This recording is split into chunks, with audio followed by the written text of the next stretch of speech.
Alrighty, let us see about that. There we go. Alright, that's in place. Let's go over to dish window.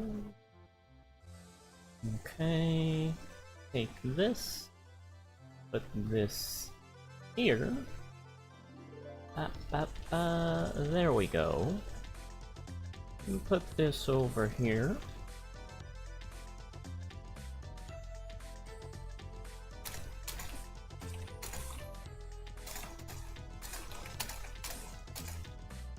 There we go. And I think I am ready to start working on this page. Okay. Alright. Alright. We gotta... Hold on.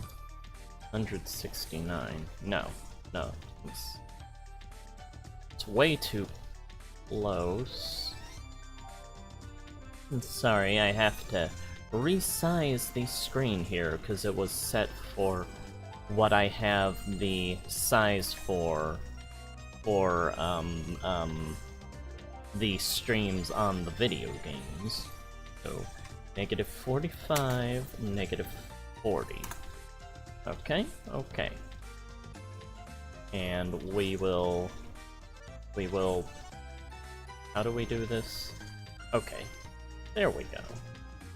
That's getting it more for the screen to be able to see everything.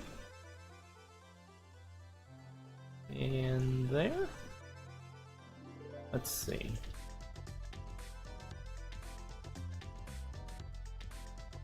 Yeah, I guess we don't need the lower parts. So... Although now I can't grab that stuff. Okay. You like that. Bring it here. And bring this here. Alright, that fills up a decent amount of the screen.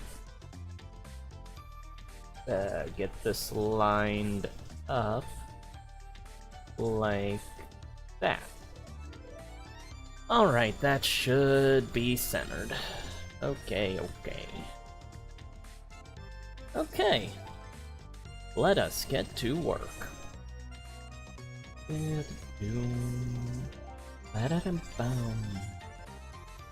Alrighty. Oh. Okay.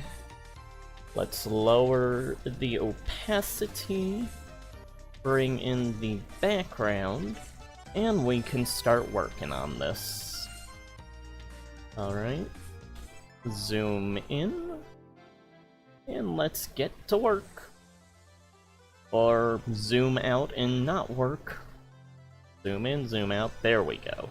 That's the right size. 100. I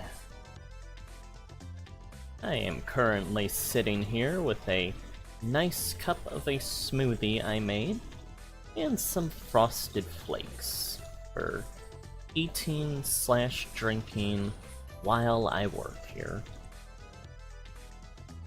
Yeah, I've gotten into the habit by this point of preparing sort of a little bundle of snacks to go along with my time on the page here, with how long it takes. It helps to keep the stream moving. Never want to have to get up to pause what's going on screen for the sake of the viewers.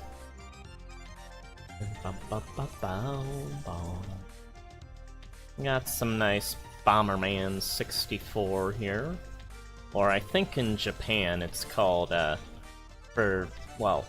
Bomberman 64 for the music that we have playing in the background. I believe in Japan it was called Baku Bomberman. Or Baku Bomba. I do not remember if it had the full Bomberman name or not, or Bombuman. But it basically just translates to Bomberman. And then obviously the 64 had its obsession with just naming all the titles whatever 64. And just got caught in the crossfire. For the American version. Hello, Bowyer, how are you doing today? I believe you said you were visiting your sister, I think? Currently, we are listening to some Bomberman music while I work on the next page of the comic. Doko has nearly been flung out of the ring, but he catches himself right before he can fully skid off of it. And that's about where we are right now. I've got some frosted flakes and a smoothie next to me, for keeping myself sustained while I work. It does get a bit draining after a few hours of just sitting here doing this sometimes. But if you don't sit there and do it, it's not gonna get done. Ba-ba.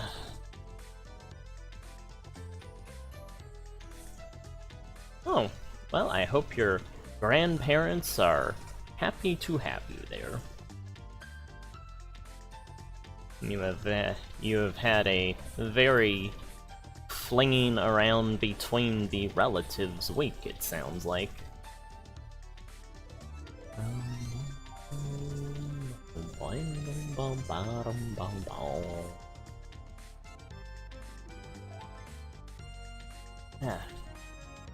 I was listening to a documentary while working on the physical portion of this page yesterday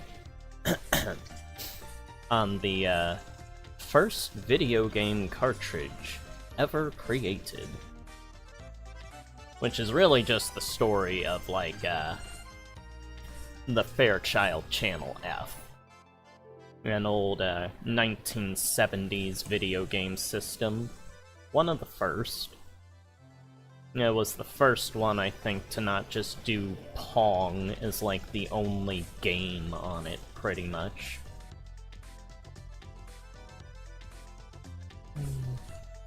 Lots simpler times.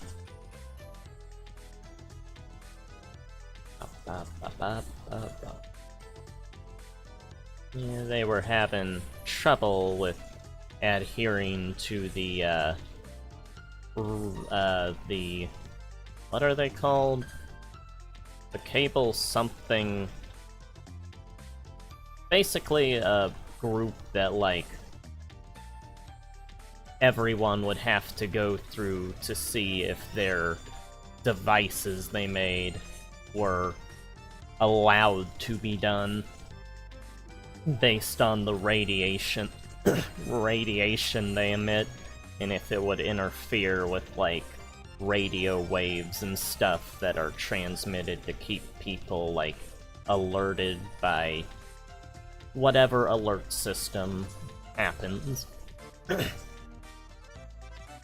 And they had a lot of trouble getting the levels to an acceptable point, which allowed other companies to get ahead of them in the market while they were dealing with that.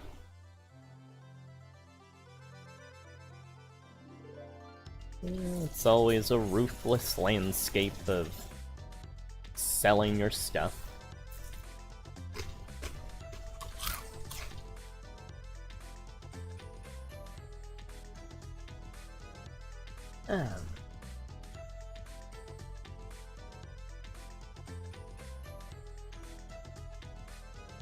Doko has... And this is the quickest that Doko has almost been flung out of the ring. It was getting a bit harder during the match against Opticlops, but he was managing to keep up there.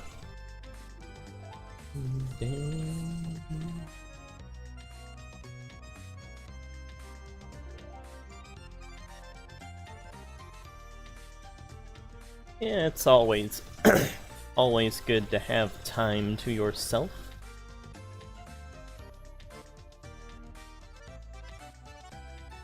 And I'm sure your grandparents do enjoy having you there, Daniel. I think I have cornflakes stuck in my throat, because I keep having to cough every so often.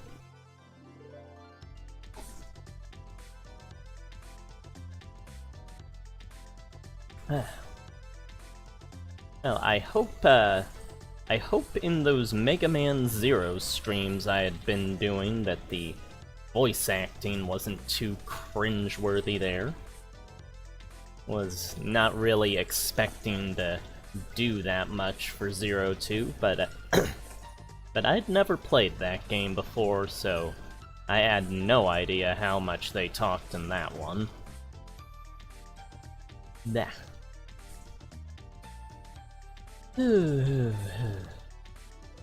It is nice going back and playing those games again. They are some of my favorite Game Boy Advance games. Yeah, them, Metroid Zero Mission, Sonic Advance. What else? I'd count the Mario games, but those are pretty much just re-releases of the Super Nintendo ones.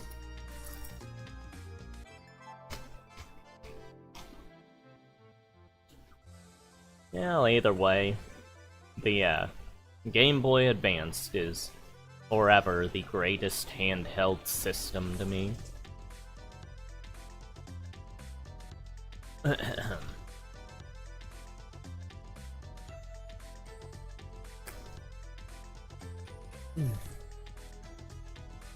Yeah, if I end up going into... if I do a stream of Mega Man 03, that is when you're going to see some pretty interesting stuff story-wise for the Mega Man series. Yeah.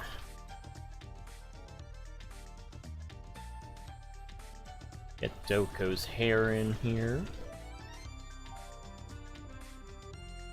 I was also listening to a little analysis of the Cell Saga of Dragon Ball while I was working on the editing before getting to streaming here. It's always interesting to see all the various things that are able to be pointed out by people that know the series and know the production and everything. I know most of the stuff, but even sometimes I'll still come across things I'd either forgotten or hadn't really noticed. It's such a long-running series that there's bound to be things that you don't catch. Especially when it comes to behind-the-scenes stuff. Yeah,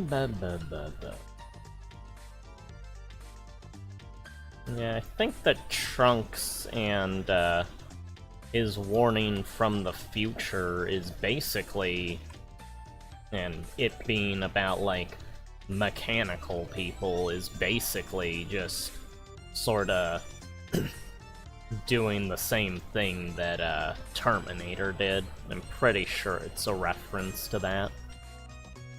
Because I think he even says the same exact date.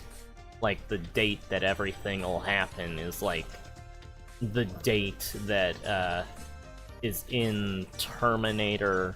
It's either Terminator 1 or 2 that's, like, the date that's predicted for things to go bad.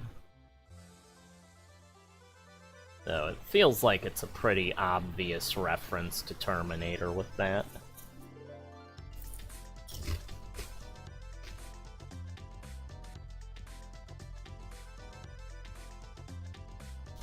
Dakota Jalo.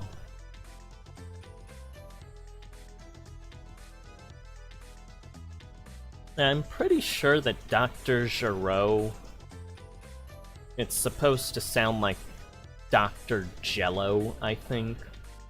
I remember the old VHS tapes that my dad had of the Japanese version had the subtitles saying Dr. Jello, and how they say it in Japanese is more like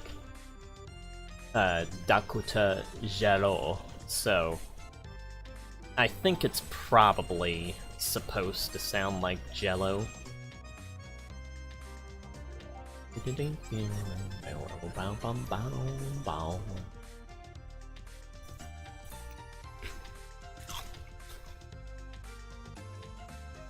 Let's see, turn that on. Okay.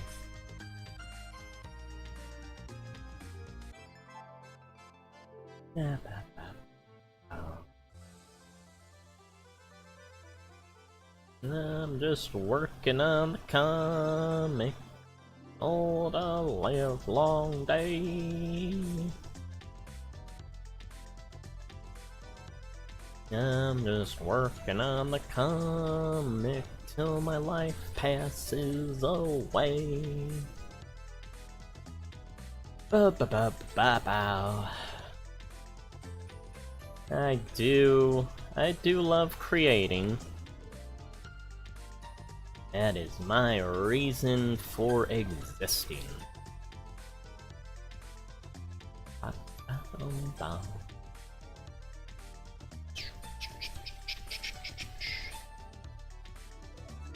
Let's see, what other music do we have?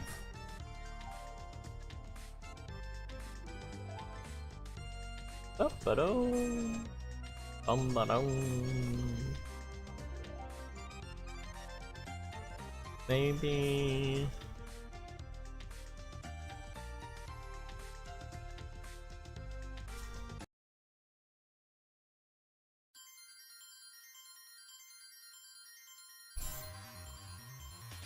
Okay.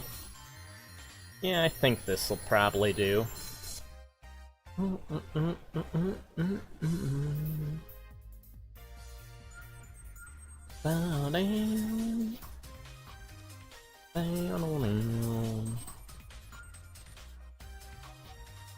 Now we get some Mega Man music here.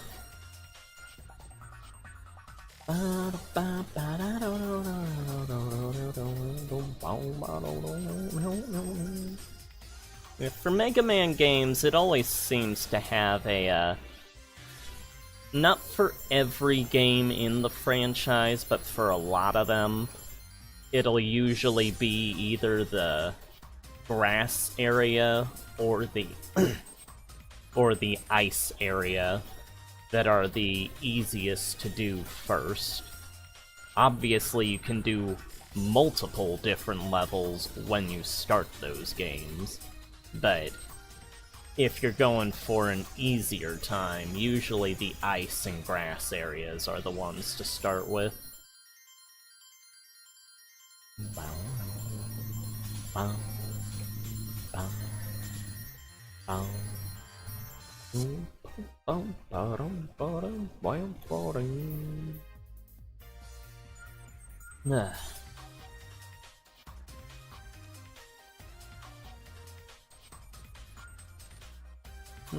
Gave Doko a little sort of eye thing down here to emphasize the panic in his expression. And it's always a good way to really amplify the worry or stress when it comes to the eye area, is to put a sort of half or part ring around the eye area. They do that with Eddie a lot in Edda and Eddie. I think they do that with him, Double D. I don't think Ed. That they do it with those character designs a lot. Not that that's for, like, showing they're worried or something, it's just how they decide to design those characters.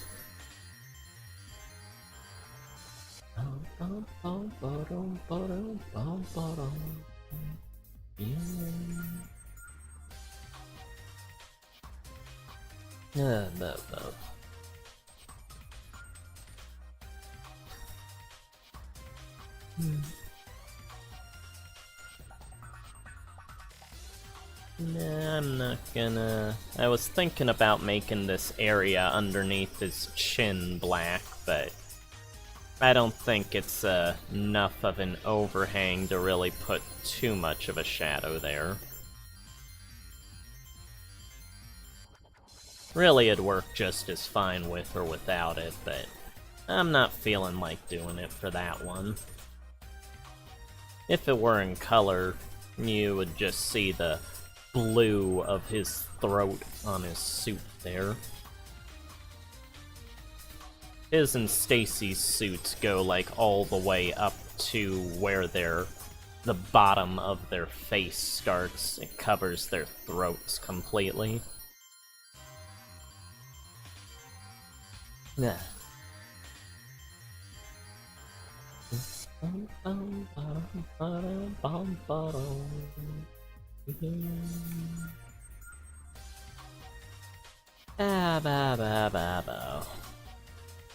That all goes back to when I first used that type of a design, sort of, with Telemer back in the early 2000s. Yeah, the suit that was like Doko and Stacy's, but his was, it didn't have, like, how Doko and Stacy, that's the chest, there's that dot there, and then they have the belt here, in the arm pieces. Telemer's was chest there, and then the belt here, but instead of the dot, he has this little triangle that goes down. There's no dot, and so this chest area is it changes the color of the arm area, whereas with Doko and Stacy, their outfits have the arms as like the same color as the rest of their suits. No, the lower arms of this suit is the same color as the rest of their suit, with the top half being the color of the belt. Yeah, there's a little insight into the outfit designs. Very similar outfits all the same, though. For Telemer's, he can't remove his outfit, though, because it's literally part of his body. He technically is not a gender at all. They just call him a he because he looks like a boy. But he has no, like, sex organs or anything. He doesn't need to eat, and probably doesn't need to sleep. But he is a living organic being either way. Yeah, he's an important character for the, I guess, lore of the world. But he pertains more to our time period when it comes to active participation. our time period and the 2100s time period.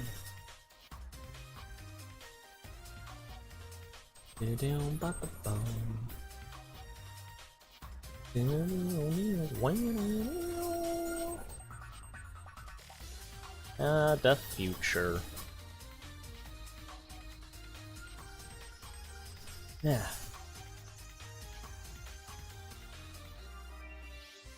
Yeah, by the point of Doko's time period, our world is going to be quite a bit different, I think.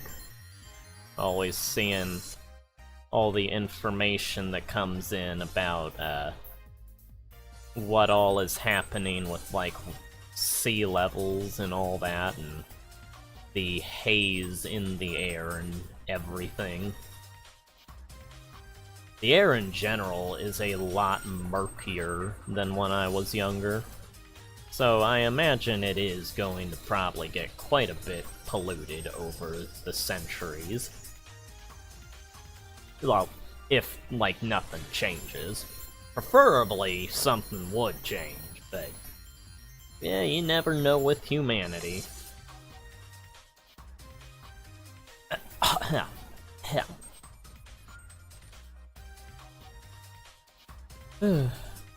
How's that eye go?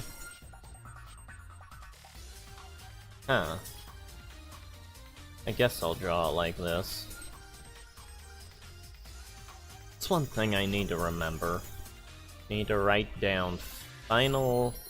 Or I'll just say it in the video. Edward, look up Final Fantasy Retrospective. Okay. Now hopefully I will listen to this in the future and remember to do that, because there is a group of retrospectives that I saw years ago on YouTube that I want to find again. Yeah.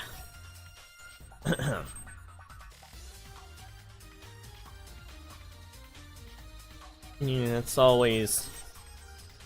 It's sometimes a hassle to try and go back and remember all the various videos you've come across that had interest to you in the past. Especially when, like, you don't even know if things have survived for this long, so... It's sometimes an endless search until you just give up. And Doko looking a bit pensive here. I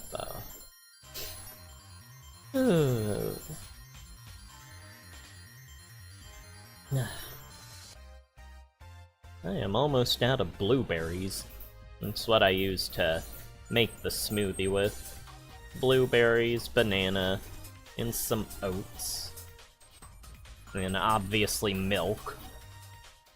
You can't just really crush those up and drink them by themselves.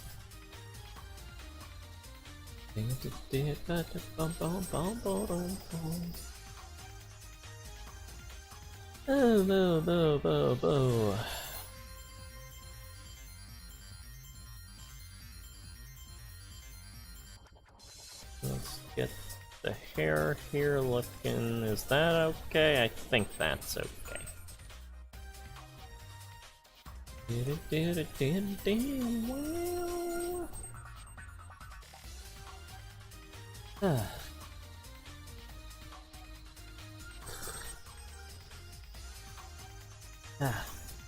I was thinking about doing a stream of the physical portion of this page, but after streaming for 2 days on the Mega Man Zero streams, and then the amount of words that are on this page, I just decided there's not much point. A lot of it would just be me standing around working on the words, and then it's like it'd take longer because I'm like streaming and having to stand up to do it and stuff. Yeah, it was just simpler to do that portion on my own. Preferably what I'd have is, sort of these, glasses is what I'd want to... that would have, like, cameras on the lenses, on the exterior of the lenses, so that everything I'm looking at is what the screen would, like, transmit to the YouTube video. And then I'd just be able to see, like, the comments and stuff as, on the insides of the lenses. That would be, like, the perfect way to do streaming to me. Although that would require some things being moved around in here, because I mainly have things set up so that the easel is what is in view of the camera, and there's a bunch of boxes here from storage right now that may be a bit messy to have on screen. And with me moving my head around, yeah, the audience would get to see all of that. Although I'm sure the audience doesn't care, they just probably come to see what I'm working on. But I'd wanna get things a bit more spick and span here first.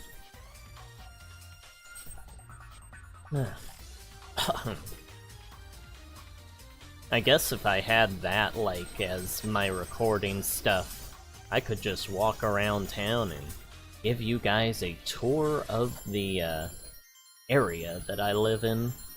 Take you guys down to the sushi place with me, and get some ice cream afterwards.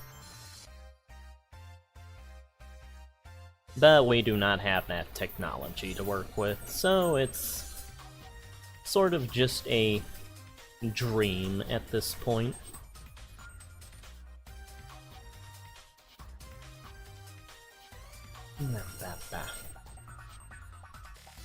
I'm sure someone out there has glasses type devices that can do that.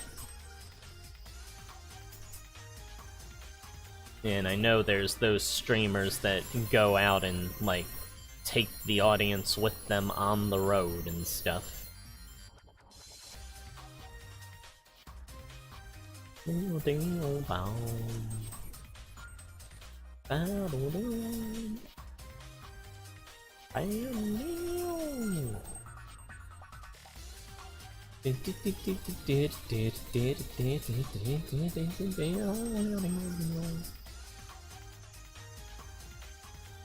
Oh, there we go. Let's save this. Let's see what other music we have.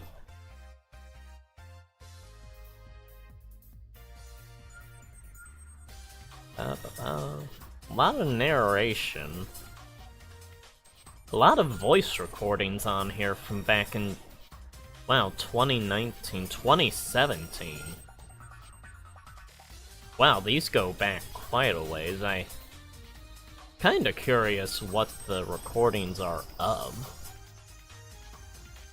I'm not gonna interrupt the stream for that.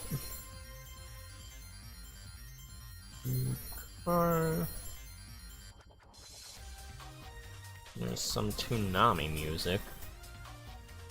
Doko drawing commentary. Rollerblader. Rollerblade. What? Huh. Don't know what that is. Oh, I've got all of Humans from the Gorillas on there.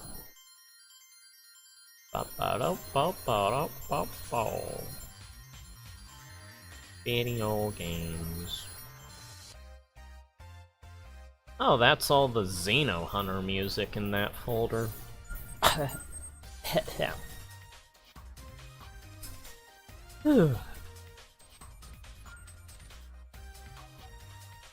Sega.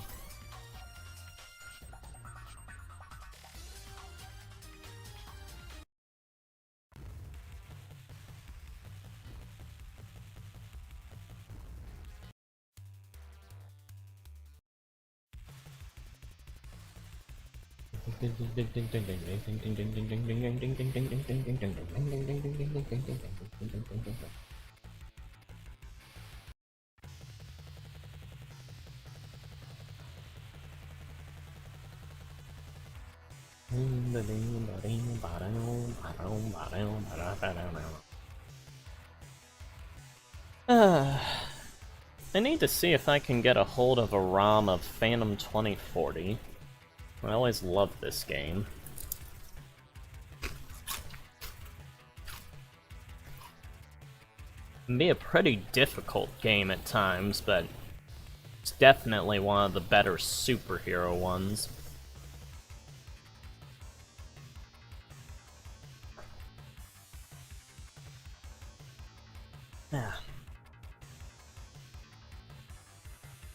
Yeah, there was a Sega Genesis and Super Nintendo version of Phantom 2040. The Super Nintendo version felt kinda like a special edition at times, with the special, like, graphical effects it would have and stuff, and some enemy types that were unique to it. But in other areas, the Sega Genesis version was more preferable to me. I think I remember, the like, I guess you would call them dungeons, kind of. They're not really dungeons, but it's like the main areas that the chapters would take place in, like, it would, like, in the Super Nintendo version, it would change to different colors for the coloring of the aesthetics when you were going through the areas, with how, when you got deeper into the facilities you would be adventuring through. And in the Sega Genesis version, it actually felt like it worked better to me, because it'd keep the colors the same throughout the whole place, which would make it feel like it's more of the same place, instead of the constantly changing coloring. It's like when you go through a building in real life, it's like the walls don't just suddenly change to green because you've entered another part of the building. So that's one thing I always preferred for the Sega version. But at the same time, the coloring isn't as,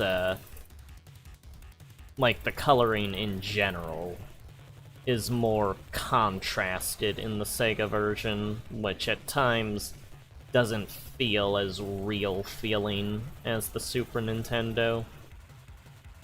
It's sort of a scenario of, just whichever version you want. They both have their ups and downs to me. I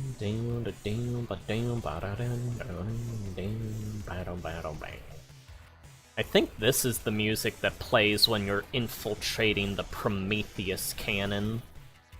And it's like, when the world leaders have gathered to have a summit at a museum, and the villains have dispatched this warship that, like, flies in the air. And it has, like, this giant particle beam cannon on the front of it that is going to kill everybody. And you, like, infiltrate into the barrel of the cannon as it's charging, and have to keep, like, hiding in the indentations inside of the cannon whenever it fires, or else you'll obviously die. And then you break into the actual ship and face the commander of the ship and stuff.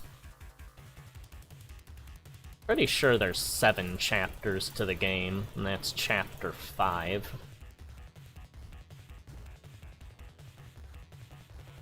I remember my dad got to the final level when I was little, but he never beat the game.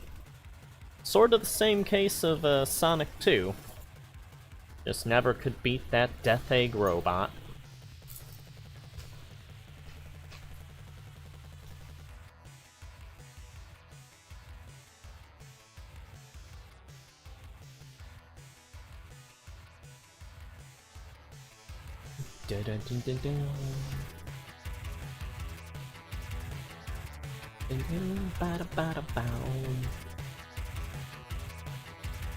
It's hard to beat a good superhero adventure to me. Classic Spider-Man will always have a great place in my heart.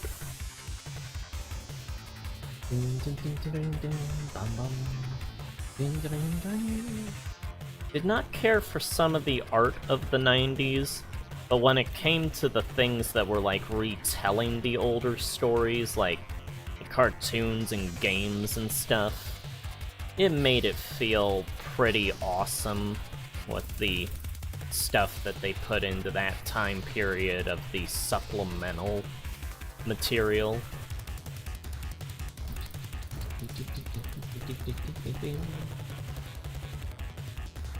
Abba.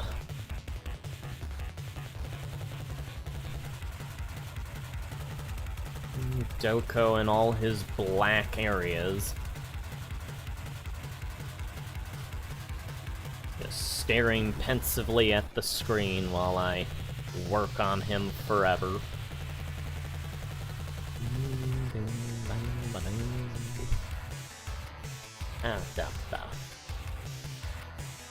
And then we got the announcer over here, who is remarking about how the claw has actually made an attack for, like, in the previous matches, he'd always spend the duration of the matches mostly dodging, or, like, I guess in Decker's case, getting, like, hit once or twice. But it's like he did not make a actual move until, like, later on in those fights, whereas here, he has almost instantly countered Doko and, like, tried to fling him out of the ring. And Doko realizes once the announcer says that, yeah, the claw is acting more proactively here. And then the claw tells him that, yeah, that's because, I was getting used to those fighters in those matches. But with you, I have had this entire tournament to see how you fight. So he's acting more like a fighter here, since he already knows how Doko is. At least he thinks he does.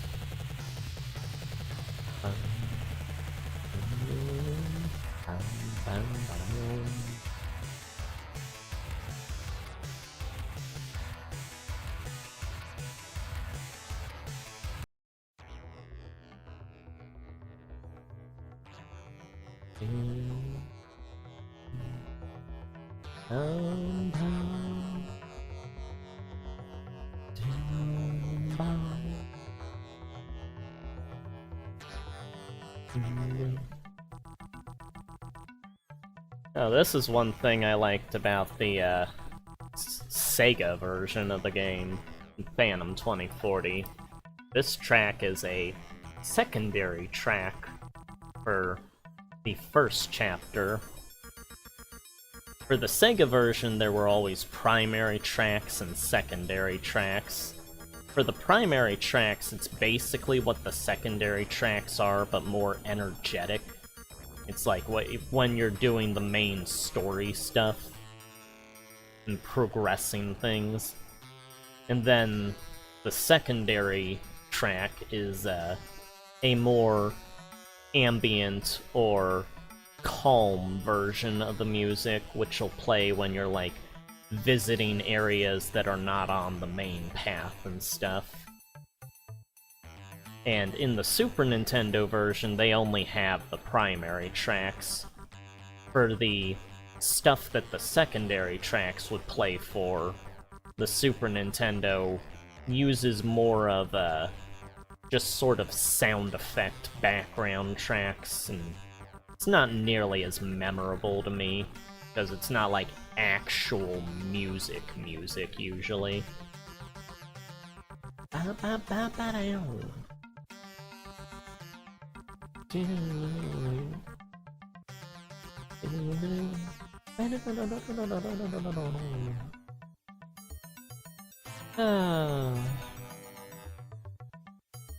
I love a good old Sega game. Bing bong. Bing bong. Ding ding dong.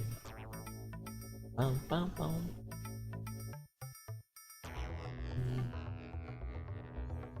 Bum bum.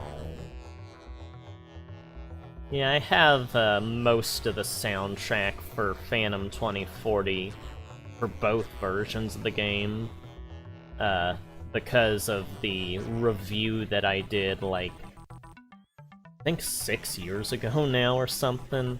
Probably more like 7, actually. And I just have all the stuff on my computer still, because I never get rid of material. It's always stuff that you can use for later projects. Or for, like, right now, when you want something to listen to.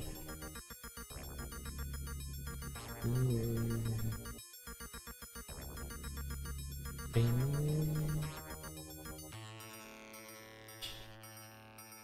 Bing, bong, bing, bong.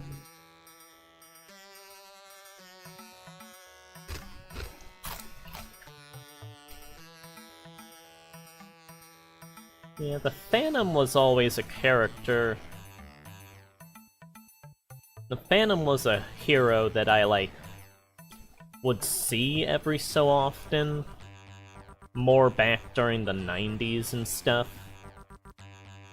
But he was never, like, a real big character. But anytime they did something with him, it was always, like... there is a lot of passion that feels like it goes into the character. And it was always a character that you could, like, do in any, like, era. Since it's one of those, the hero passes on from father to son type of scenarios. So it's like a never-ending line, because the legend is he is the ghost that walks. So, to the public, it's supposed to look like it's the same guy, this spirit across all eras. But obviously, the previous Phantom, whenever they die, they pass it to their son. Just keep it going like that.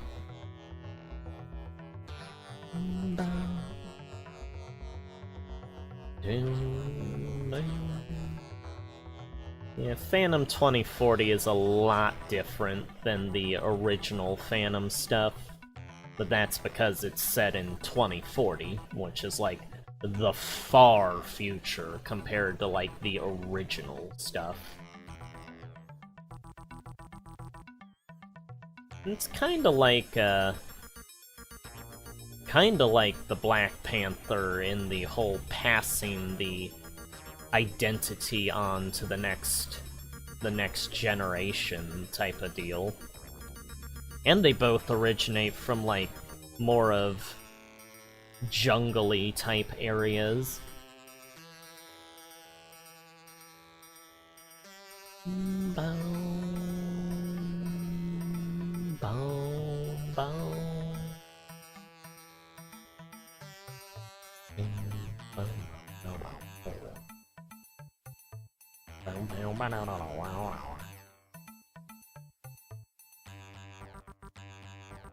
Yeah, I remember when the Black Panther was created. I can't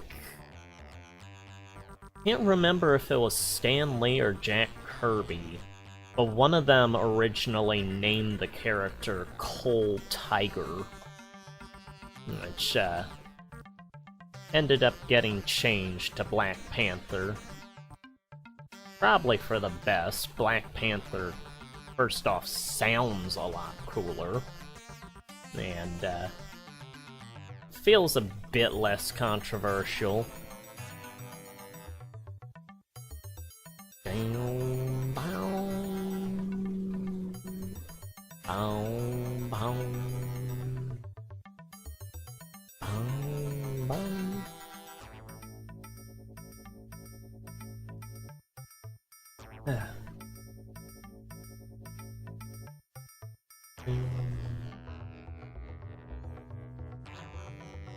The original Avengers were Iron Man, Thor, Wasp, Ant-Man, and Hulk, I believe. And then the Hulk just left for, like, tons of issues. He just ran off. And then they found Captain America frozen in the ice.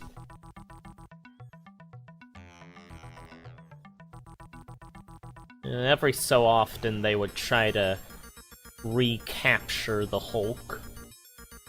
I remember one of the crossover issues that Spider-Man had with them had his test to be an Avenger being to capture the Hulk. Which he ended up not doing because he felt that it was wrong to try and capture him once he knew what the Hulk was like. At the same time, though, it's a Hulk. I'm not sure how exactly, how well capturing him would go for Spider-Man. Kinda just picture him, like, throwing Peter off into the distance.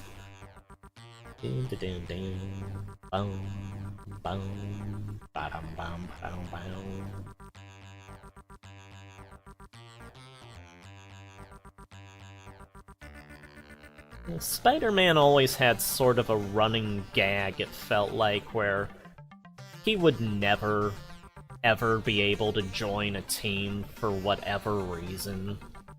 Like, with the Fantastic Four, he was trying to get money because he thought that they got paid for their work, and stopped once he heard that they do it for free. Then with the Avengers, it's, well, I'm not gonna capture the Hulk, that's wrong to do. And he just always ended up not joining anyone because of whatever complication would arise. It's the usual Peter Parker luck. Can't ever have things go his way. Boom, boom, boom, boom.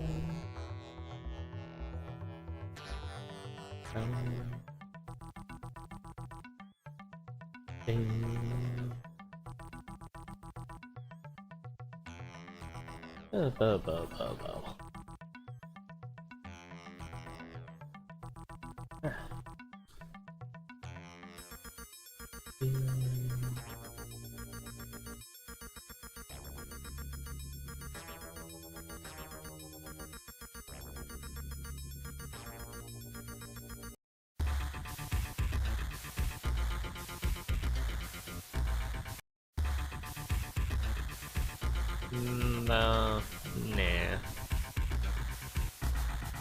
Ba-dum-ba-dum.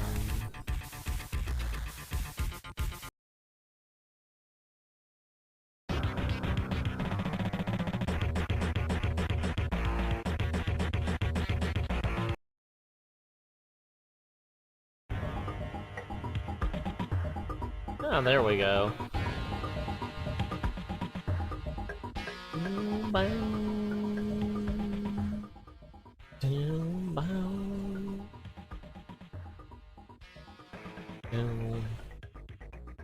Yeah, a lot better instrumentation to the Super Nintendo version of this track.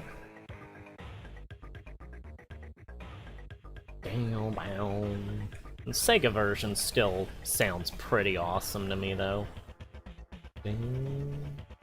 There is something to be said about the more video gamey sound to some Sega tracks when compared to Super Nintendo ones.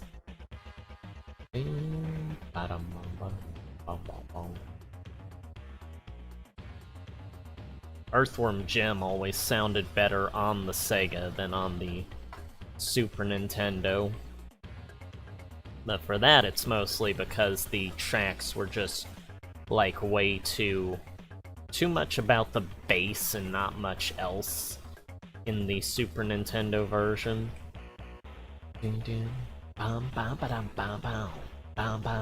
Bam bam. Ba-dum bam ba-dum bam bam. Huh? What the? Why'd it stop? Huh. Well, I guess this track is messed up. Well, I was still able to use it in the video, that's what matters. In the, review video. Let's see. What's another? Sort by... View large icons. Okay. Ba-ba-da-ba-do.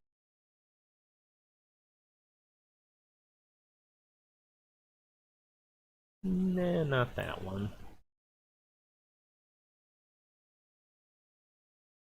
View large icon. Sector 1, Super Metroid, Mario. Sonic 0019, what's that?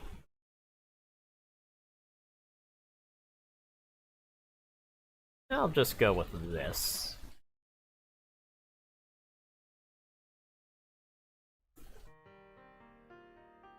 I always love this remix.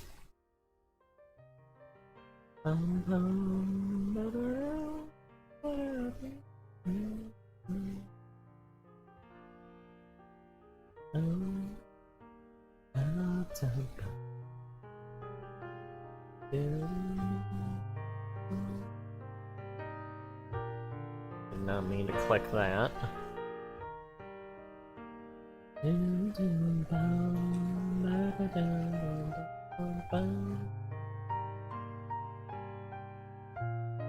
Yeah, OC Remix was always a good website to get really nice video game remixes from.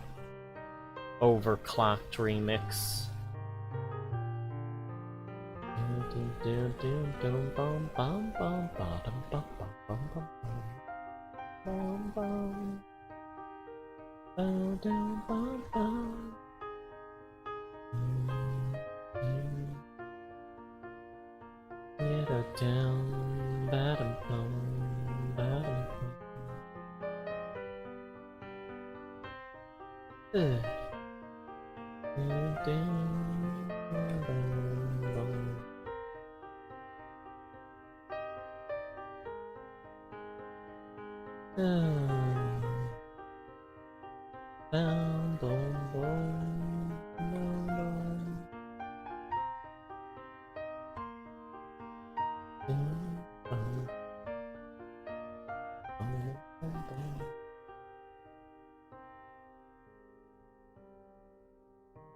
Yeah, shouldn't have this one playing for too long, though.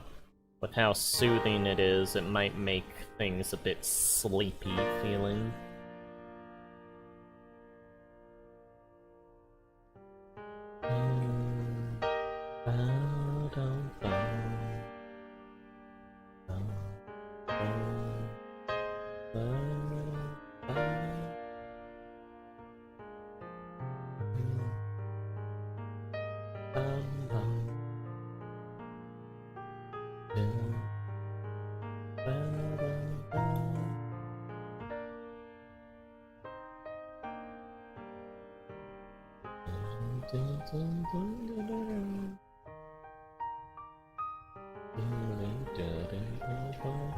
I've got all Octoco colored in right here. I am moving on to the announcer. Gotta get his microphone.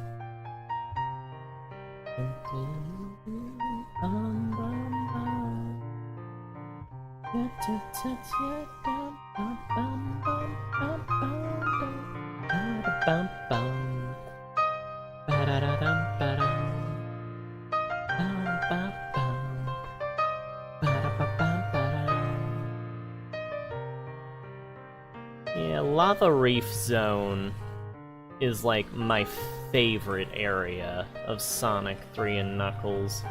Had like the best music, the best setting. It's where all of the story like transfers like, picks up and starts getting into the ending of the game.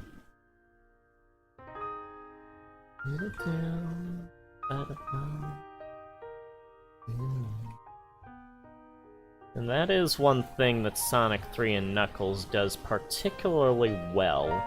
Easily does the best of the classics, is the story aspect. It's not really, I don't think, comparable to Adventure 1 or Adventure 2 in terms of story, but in terms of the side-scroller stories, it is probably the best Sonic game. Story-wise, for the side-scrollers.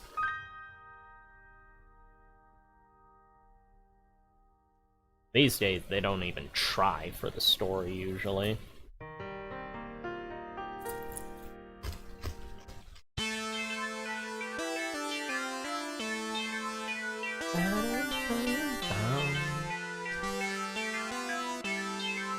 And to emphasize my joy and appreciation for Lava Reef, here we've got a different remix of it.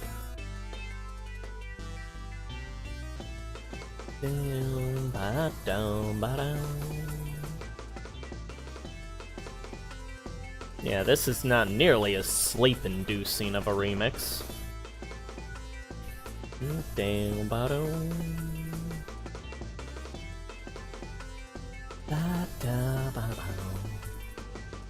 Move on up to the audience. Fill the blacks and get all of it colored.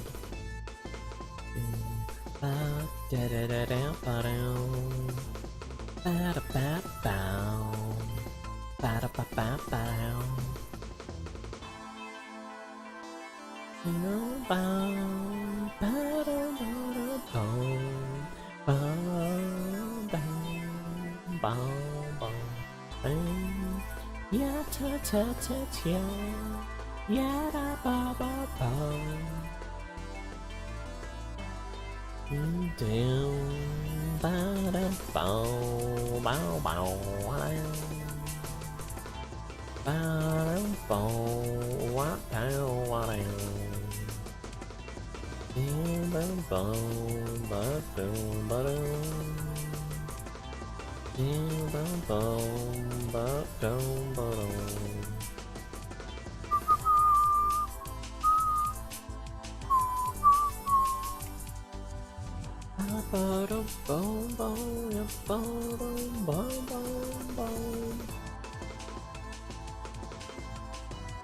Such a great tune.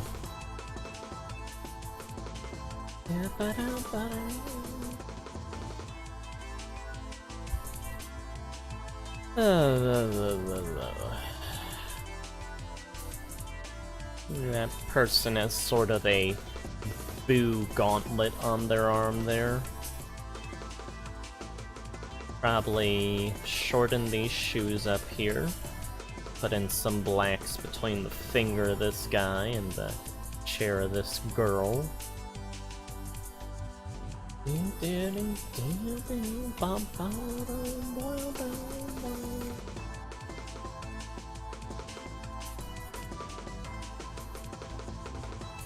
Yeah, these are pretty easy since there's just like dots for the eyes, although I'm going to make this guy's shirt black just to change up the limited color that I do have up here in the characters in the stands.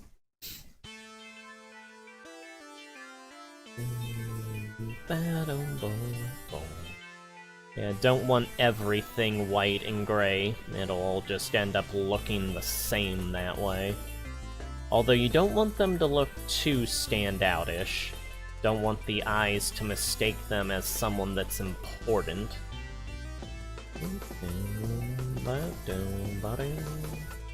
I say that with a design that looks not very, standard of a side character.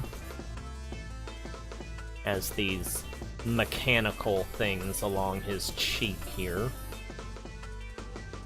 It doesn't have ears, it just has these guards along the cheeks that the hair sinks into.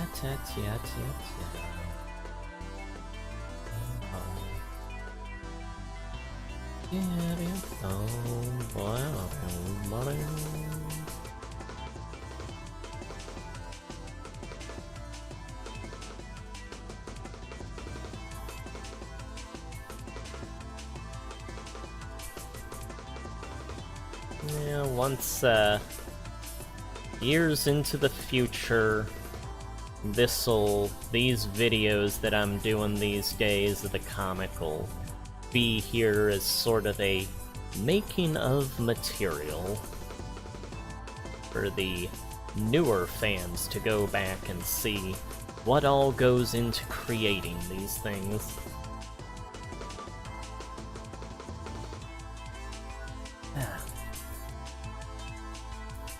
There we go, black shirt guy. And then probably just leave all the rest of these colored white, just to make it easier and not take forever coloring all the stuff up here in the stands. Have enough stuff getting colored with the background between the seats and everything here.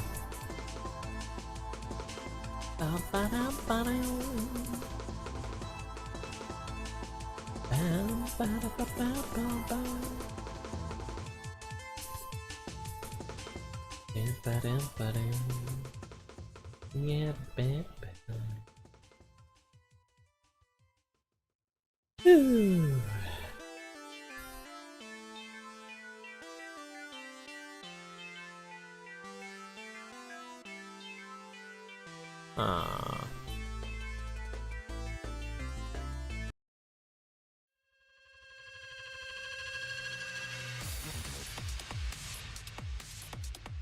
Oh, we got a Vector Man remix now.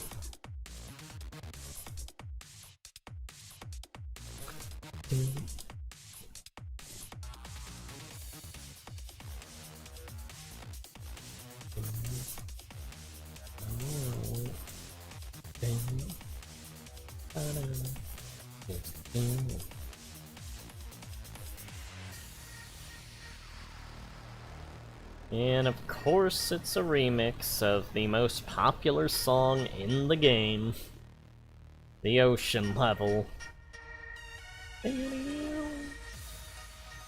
That is like 90% of the Vector Man remixes are of this song. I mean, I love the track, but it'd be nice if people gave more attention to all the other tracks in the game, because they're all great.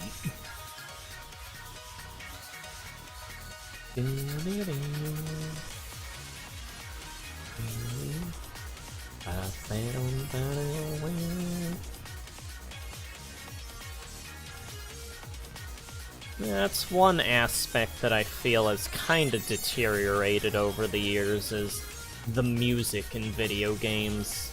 It's, a lot of times, for the, more professional games, they always seem to want to go with more quote-unquote real-sounding stuff, and all that equates to is just being more boring to me than having, like, actual fun music as the backgrounds of the games.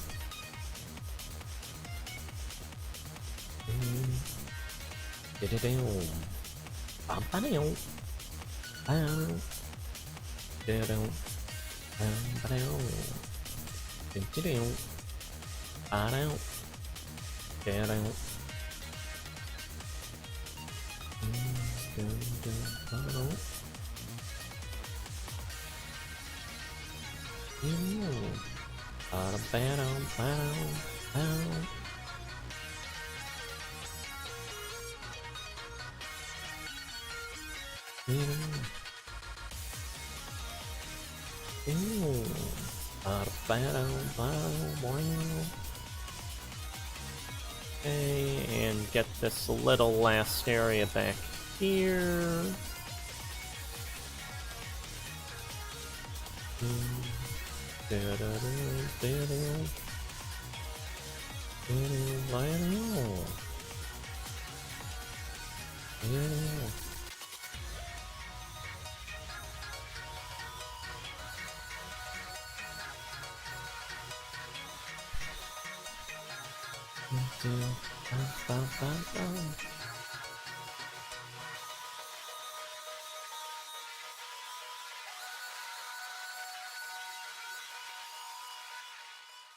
Yeah, I like the music, I just wish other Vector Man tracks got that kind of attention.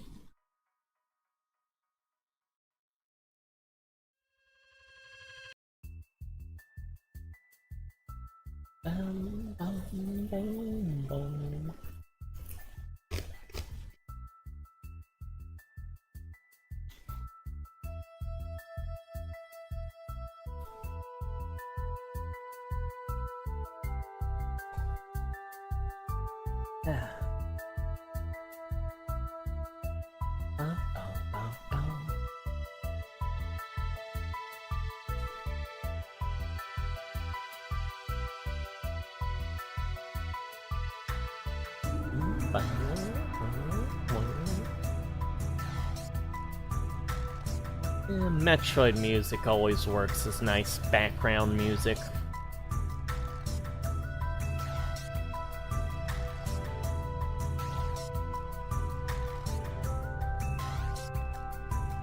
Okay, up here. That is that person's... Okay, so... we'll get this area.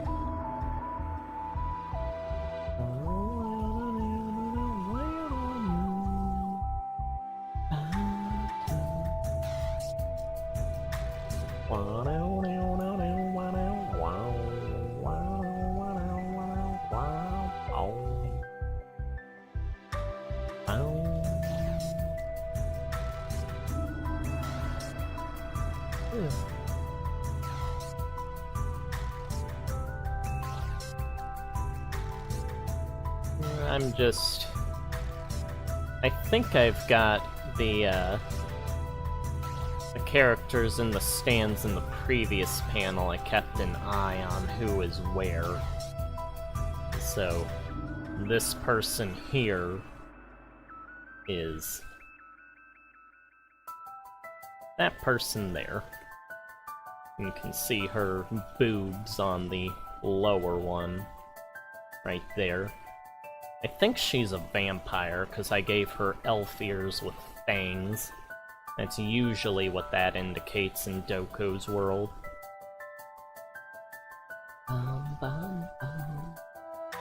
The vampires have cyan, bluish-green skin, pointy ears, and fangs.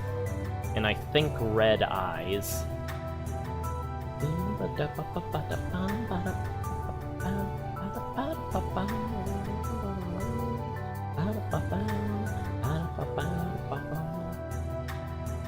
Red eyes usually denotes some sort of link to the observers, but I don't think vampires in this stuff have links to the observers. I think it's just their design is they've got red eyes. It's just how it is for some characters. Red eyes is always a quote-unquote scary feature, so it works for the vampire people. They're not necessarily evil, but they are creatures based on horror, so it works in that regard.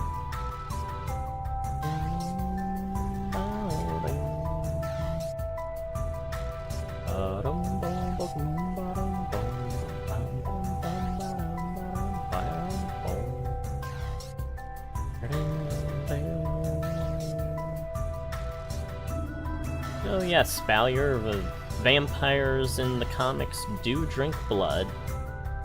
However, since they are interacting with the rest of Earth's societies by this point, it has become prohibited for vampires to drink the blood of other Earth residents, like other people. It is against vampire law, which is, they do still allow them to drink animal blood, but they also have synthetic blood that they have developed. And there are vending machines that they can get them from and stuff. It's a point of controversy to some of the elite members of Vampire Society. A lot of them are more of the old-time mentality of vampires being superior to all other races and seeing everything beneath them. But after the wars and stuff that take place in our time period and between ours and the comics time period, there's a number of vampires that are more accepting of just being part of the rest of Earth's populace. The Vampire Queen is, but others of the hierarchy in the upper levels are still very superiority to all other life forms type of vampires. Bloodsuckle, Kala's friend, the witch,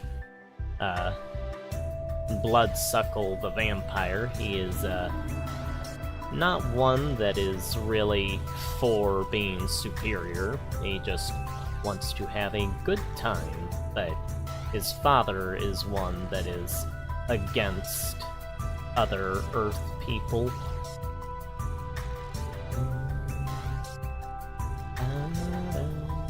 I think his dad actually has shown up in the comic. It's in the one that has Bloodlust as the antagonist. The vampire that, like, hypnotizes Tesley so he can prey on her. I think you see Bloodsuckle's father, Hermato von Bloodrithian, in the background when the Vampire Queen is on the news. He's sort of got a role of a consultant for the Queen.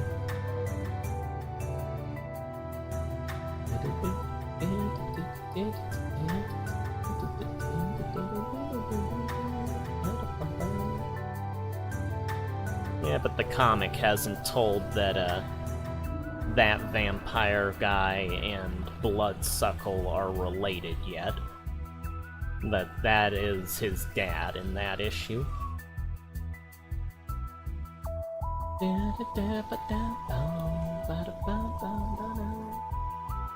Bloodsuckle himself had not shown up until the comics that take place at the tournaments here. He was always meant to be introduced as Kala's, like, best friend, though. Sort of a pair of horror-themed mischief makers.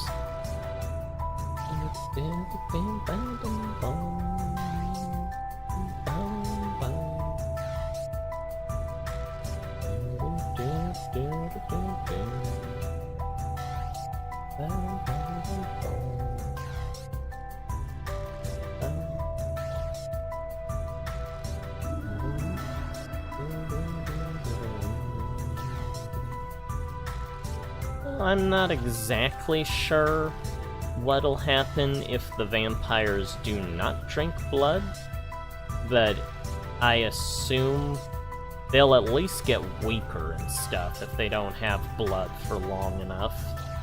And eventually, I assume they probably would, like, deteriorate and stuff. But I don't know if they would flat out die from not having blood. They probably eventually would, because they don't, like, really desire to drink much else. But it's never been an issue, really, as there's never really been a drought, like a blood drought or anything. There are vampires that are, like, underground and deal with, like, back alley type of illegal stuff, where they've created, like, cloning laboratories where they clone, like, normal body parts that have blood and stuff so that they can get, like, actual blood.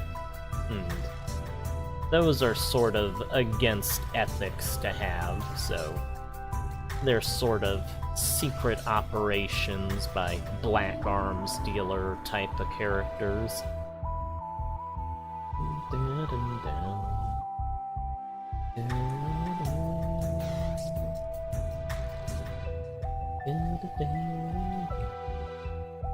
Doko and his friends will eventually go to the island of the vampires. Pretty sure I had concept art of it at somewhere.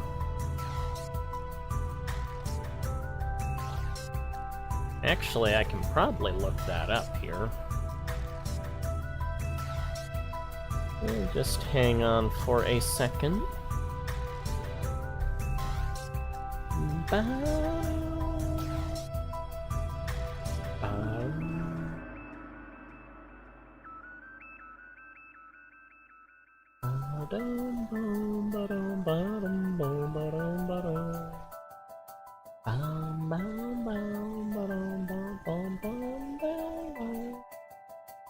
Come on in, internet, don't freeze right now. There we go, let's go to the gallery. Alright, search vampire. Okay, that's not it. Oh, there's the issue. But I'm looking for concept art. I'm not seeing concept art of the island. I know I had it sketched out, because it has, like, this female vampire statue, like, coming off of the island. It's probably in some old sketchbook somewhere.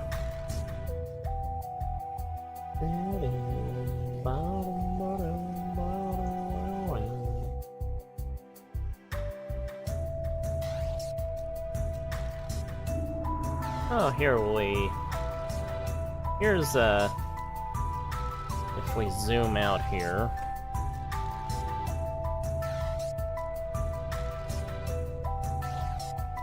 Yeah, here's the page that has the Vampire Queen on it. It's horrible art by this point. It's one of the issues. I intend to fix some things back up, but it's not as grievous of stuff that needs to be touched up as issues before it, but yeah, that is the Vampire Queen right there. And back there is Hermato von Bloodrithian, the father of Bloodsuckle, who's the vampire that is Kala the Witch's friend that's in the stands. And there's the antagonist of that issue, Bloodlust. There's a little cameo by Redtooth, which is an alien vampire from it's from another series I made up back in high school, but He hasn't really had much work done on him since then. Oh, I'd forgotten. Right here, the camera is pointing upwards, and you can see what's on the ceiling of the vampire, like, palace area or wherever they're at. And it's a image of the watchful angel, which is a deity in my stuff, which now makes me want to find that so I can display it. Yeah, I wanted to put a little hint in there that the vampires either had connections to that deity or that they knew of that deity. Let's see. Angel Watchful. Yeah, here it is. Copy. Copy. Yeah, here it is. The Watchful Angel. It is a very, very important figure in my stuff. It itself is not going to have a role in, like, the comics. Like, it's, like, long... It doesn't exist by this point, but it is a very important thing for the, like, history of this world and this universe that the comics take place in. Whether or not it exists is always up for debate, as are all the religious things that are in fiction and everything. But yeah, that gives a sort of rundown of stuff. It's going back through a lot of old things here. Let's see. Oh, there's a picture of Bloodsuckle and his dad. I'll just get that. Oh wow, the Vampire Bloodlust issue of the comic was from back in 2015 now. Okay, here is, there's an old... There's Bloodsuckle. And then, obviously, his dad's right here. Yeah, that's an old 2012 picture of them. Long before either of them would ever show up in the comics. But I always come up with things quite a while before they actually show up in the comics. Took Stacy like over a decade to show up, but she was always meant to be in the comics. We get to everything eventually.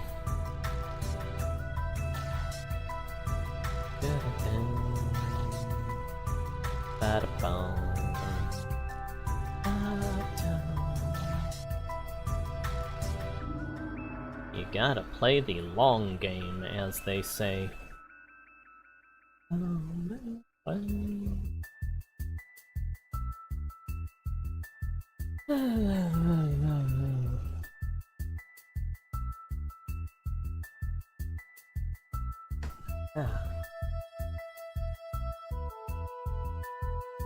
Let me see what other pieces of music I have on here.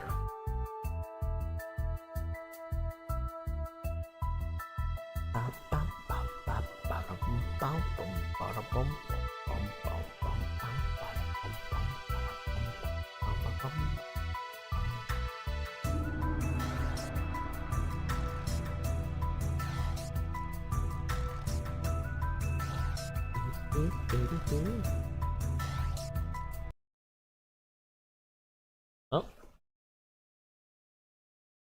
Hello? Are you playing this? Oh. Okay. Alrighty, that's playing.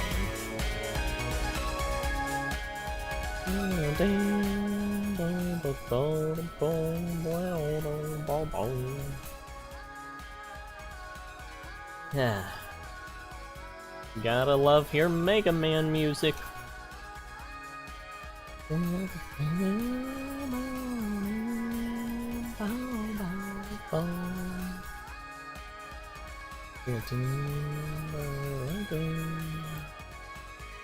And now back to working on this page. It was quite a substantial little break from the work. And now we're back to the drawing of it.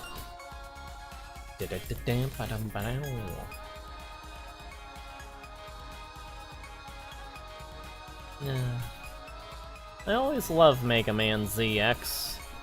Not as much Mega Man ZX Advent, but Mega Man ZX is always a nice time to me.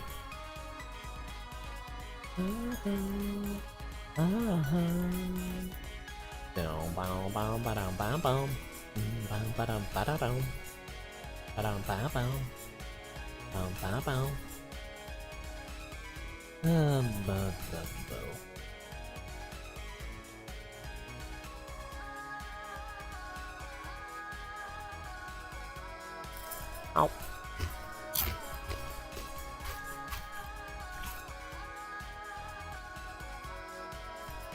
And eating some cornflakes.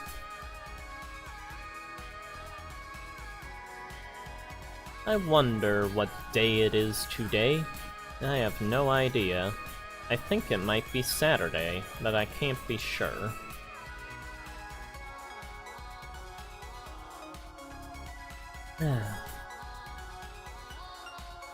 That's what happens when you detach from the rest of the world. You lose any track of time you had.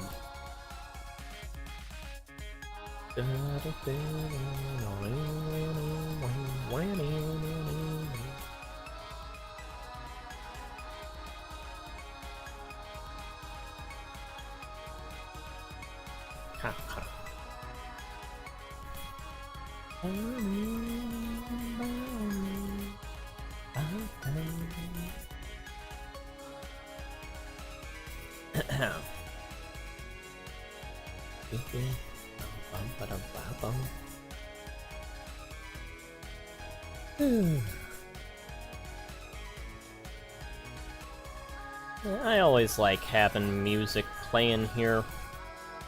It feels like it gives the stream more life and leaves it as more than just like, if I'm not talking, there is always something going on to give some sort of background element to the experience.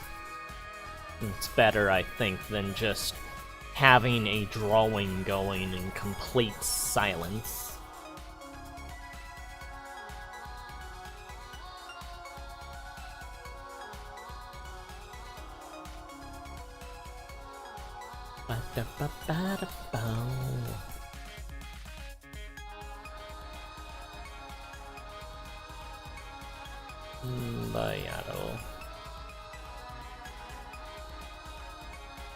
Doko's got this face here of trying to work something out in his head.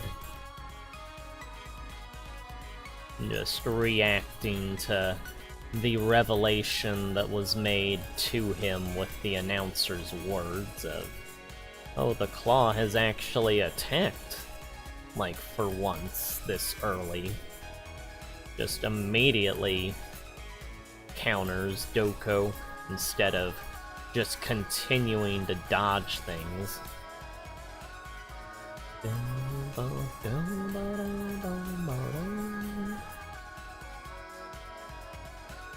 well, at least I'm not the only one drifting through time here then.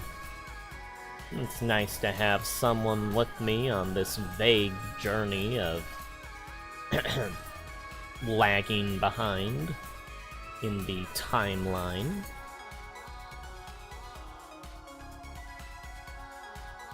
There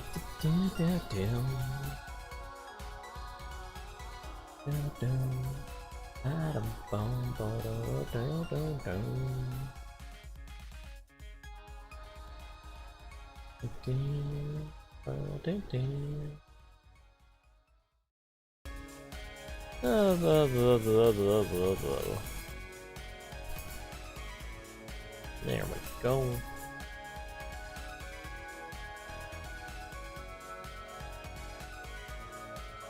So many things one can talk about in a stream. Transformers, Resident Evil, Dragon Ball. Whatever videos are being worked on at the moment, whatever videos have just come out.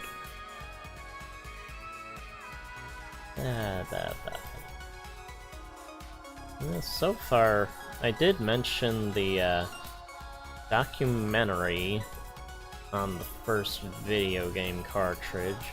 There was that weird one, the weird documentary thing I heard yesterday, where someone that's making a book on the development of SatAM, the Sonic cartoon back then, found files for a proposal for a Sonic cartoon that never got made.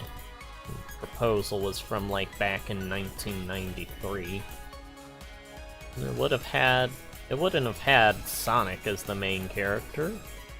It would have had his two female cousins that live on an asteroid beyond the moons of Mobius and go to high school out there, work as news reporters for the high school, and solve mysteries. Sounded very, very weird. Which I'm assuming is part of why it did not get made. Although it could be something that, like, was the beginnings of, like, Sonic having siblings in Sonic Underground, I guess. Depending on when Sonic Underground started development.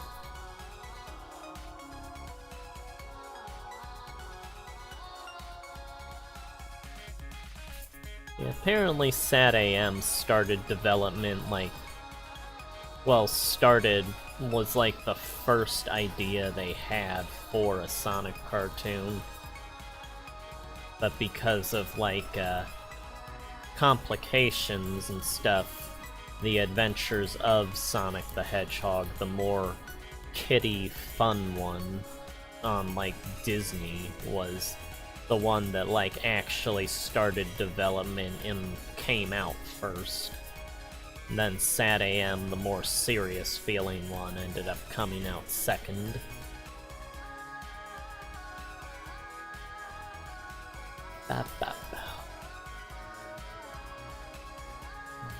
Joker putting his hand on his knee here.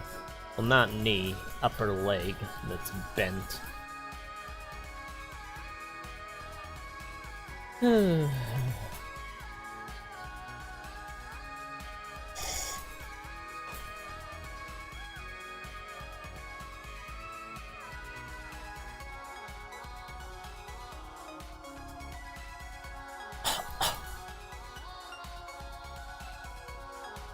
Well, I'm sure that vampires eat and stuff. I haven't exactly gone over all the details for how they work in my stuff, but it can be presumed that vampires eat, as there are places at, like, snack bars and stuff that they go to.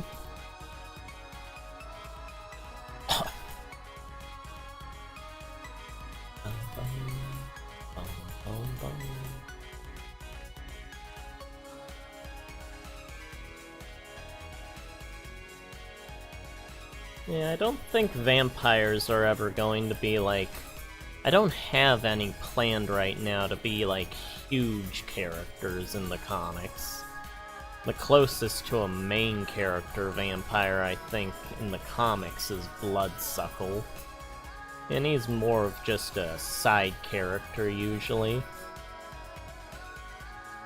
if he appears. Because usually he's just planned to be there when, like, Kala's involved sometimes. Although they both have links to, another character that hasn't shown up yet. And we'll see how it goes for the vampire portion of society going forward in the comics.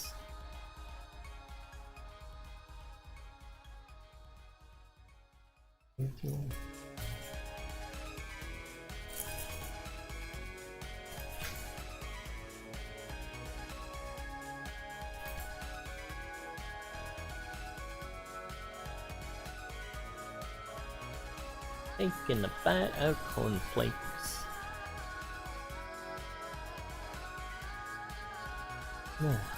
Ahem.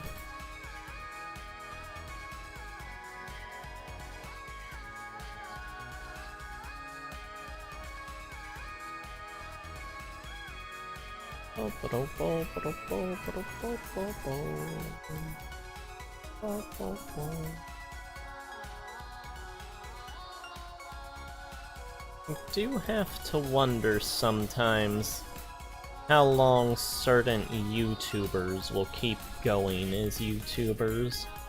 A lot of times it feels like YouTube streaming, whatever you wanna call the YouTube experience for those that, like, become big on YouTube. It feels sort of more like a phase in their life that will eventually just sort of, they'll trail off and the next generation of big YouTube people will come in and the older ones will fade off into whatever the rest of their life entails. There's a handful of them that usually end up sticking around, but a lot of them feel like they trail off eventually.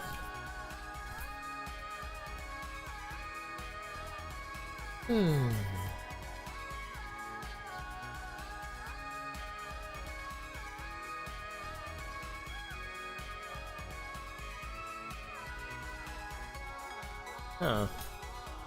There's some odd stuff happening in chat, it looks like. Keeps flickering your messages up and down, Bowyer. I don't know if it's like deleting messages so I can't see new ones, but I've seen it move out of the corner of my eye a couple of times.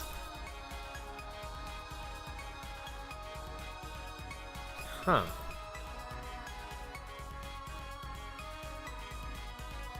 Yeah, it seems to be deleting and reposting the latest message, so what I'm going to do, switch it to live, switch it to top, switch it to live. Okay. Hopefully that fixes it.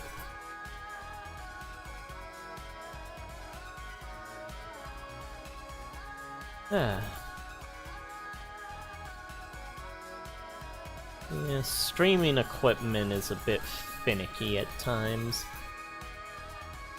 I remember last week the one of the pages I was doing, it kept not showing me messages that people would post, so I'd have to keep manually going in and updating it myself so I could see what the latest thing that people had said was.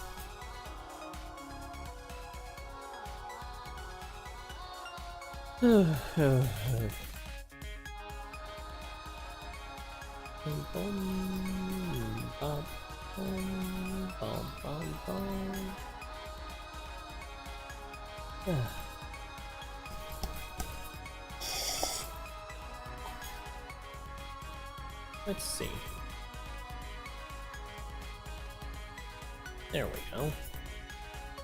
Oh, that was you that did that, okay.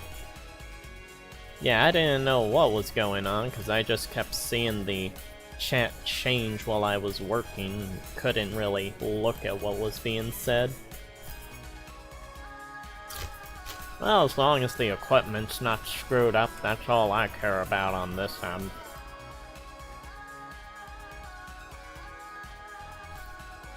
Yeah, you can post whatever, delete whatever. Just so long as this is all functioning, that's what I care about. Let's see here.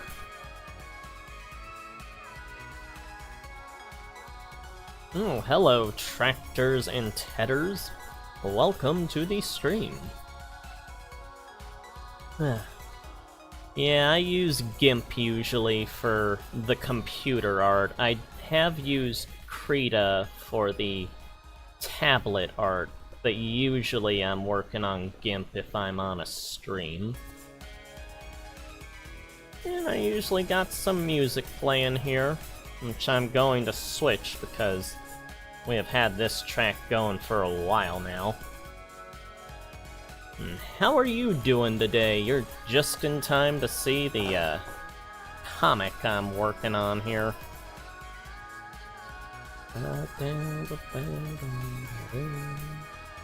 Yeah, let's switch it over to some Crash Bandicoot. Okay. Raise it to that, raise it to that. Alright. Yeah, we're on page 58 of the latest comic, which is comic number 14 of the Dreamscape series of Heroes and Legends. Yeah, we got the main hero here, who has been flung to the, switchback. Oh. He's been flung to the edge of the ring. He's in a tournament. Now he's trying to get back up. And this is the other guy in the tournament. They've made it to the finals and are competing in the final match here.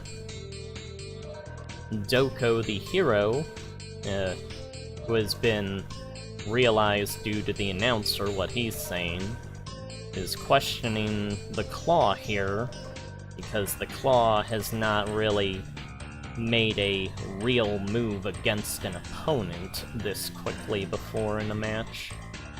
He usually just dodges and stuff. He says that, well, I was getting used to those enemies in the previous matches, but I've been watching you the entire tournament, so I already know how you fight. So it's gonna be a bit more of a offensive kind of match at the start here.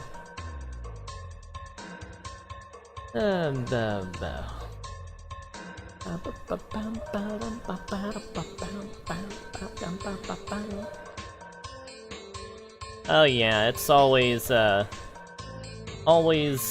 something you have to debate on for creating and streaming. If you have certain plot points you don't want to reveal too much. I think I've revealed a few things that I didn't plan to on stream, but usually I'm okay when it comes to keeping things under wraps until it actually shows up in the stories.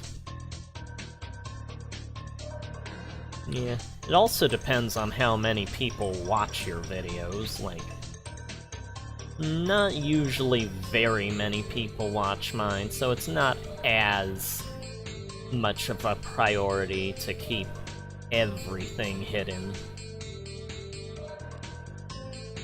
But there are things that I have not revealed yet about, this character in particular, that will pertain to the match that is going on here.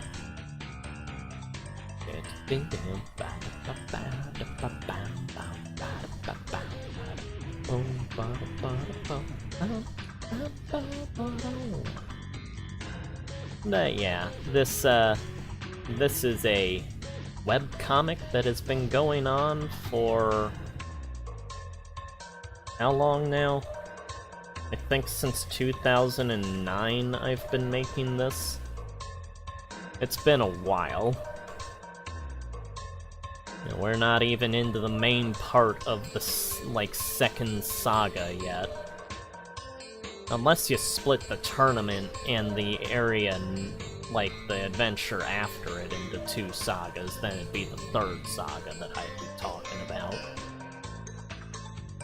But yeah, they're at the tournament here because Doko, the hero, his friends ran out of money from, like, between the 1st saga and this saga. They have entered him into the tournament in hopes of him winning the prize money, and they are betting on him so that they can make money from that as well.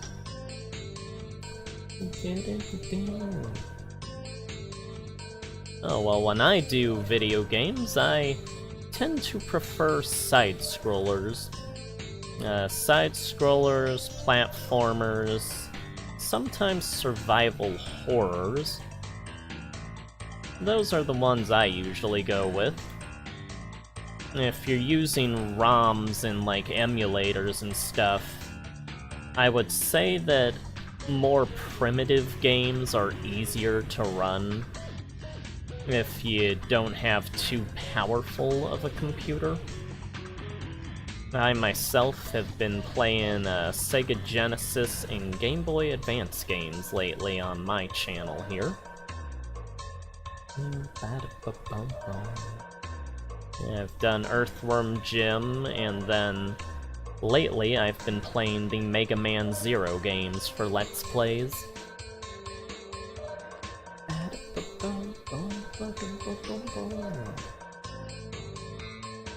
Although it also depends on, like, the streaming program you have.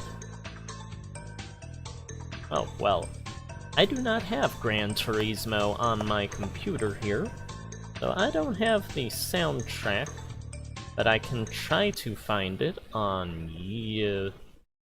Actually, it depends on if there are licensed songs in that game.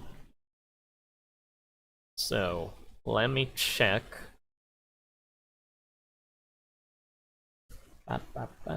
Gran Turismo 1 soundtrack.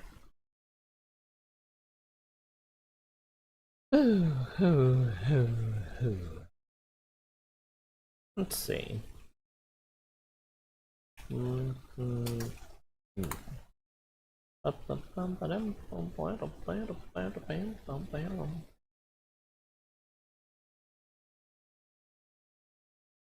Turismo. Extend.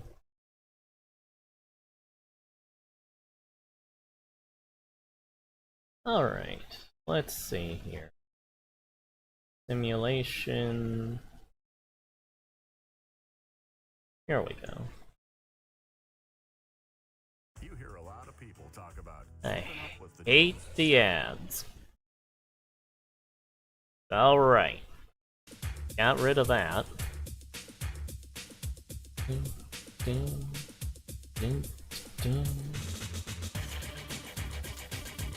Okay. Yeah, I think we can play these. But yeah, if you're doing a Let's Play, well, I would say play whatever you want, because most computers can handle things that people want to Let's Play. And this music is making my Paint program run very choppily now, I see. Thankfully, we don't have to be as precise with these blacks, but yeah, I think we can work with this.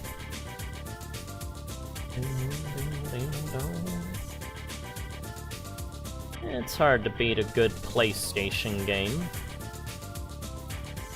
I do have the ROM for Daytona USA on here, but I've never been able to get it to work.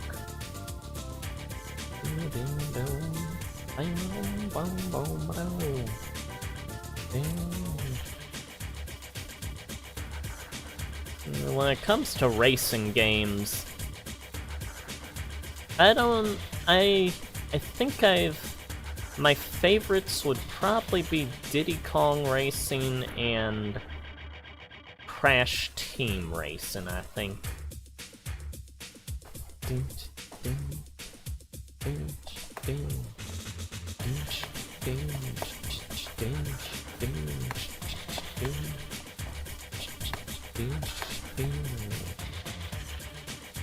Well, these are very catchy beats. Yeah, I figured you were probably a racer kind of person with your music request here.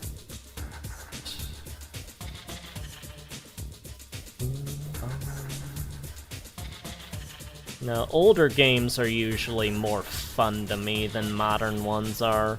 Like, a lot of indie games now are pretty good, but when it comes to, like, the big name company type of games, it's a bit more muddy these days.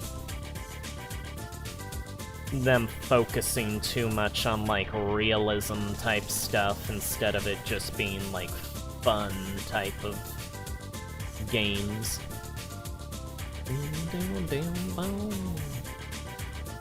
And the music in general is quality that I feel has kinda suffered in modern times when it comes to big name games.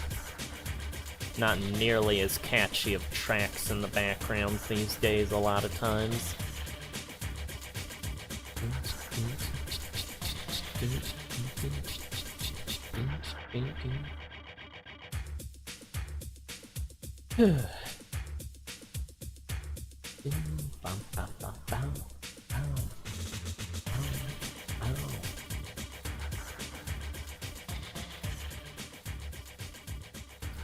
Yeah, the track name for this is just...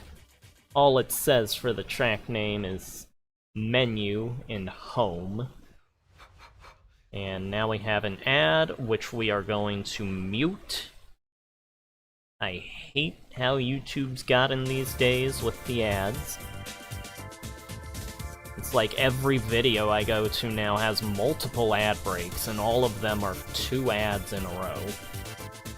Cannot stand the current YouTube landscape when it comes to that aspect.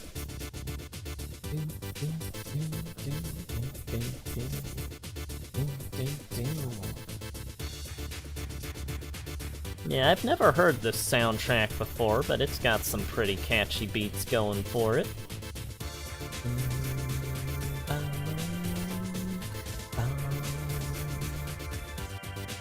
Well, I guess it makes sense that you're a racing kind of guy with the tractors in the name here. Tractors and treaders. Tractors and tedders.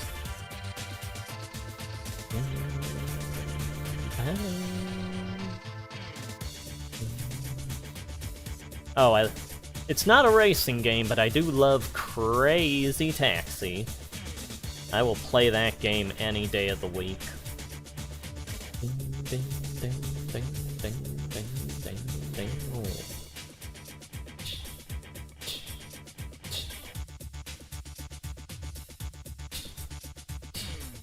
Yeah, I was making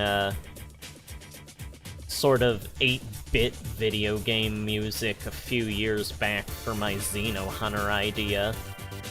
I posted all the tracks that I like cobbled together for it here on my channel, but it's more of just to get an idea for what the tracks would sound like. It's all I had to work with instrument-wise. In the actual game I plan to make someday, I want them to be, like, remade with, like, proper instruments and stuff.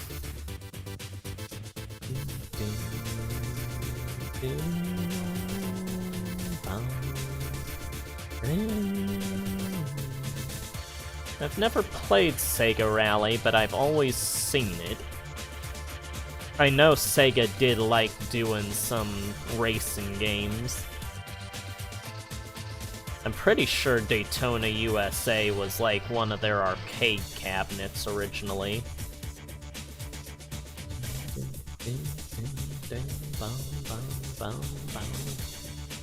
I think I actually saw a little documentary on the Gran Turismo series the other week, but I can't remember.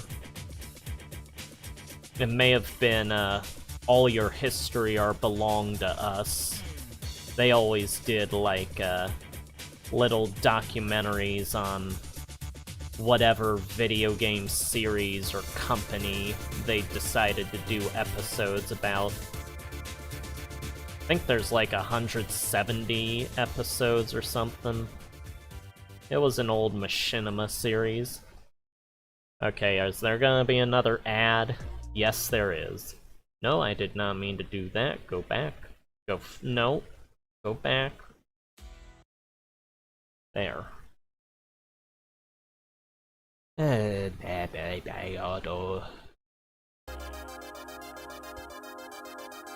Oh, this is a nice one. Honda.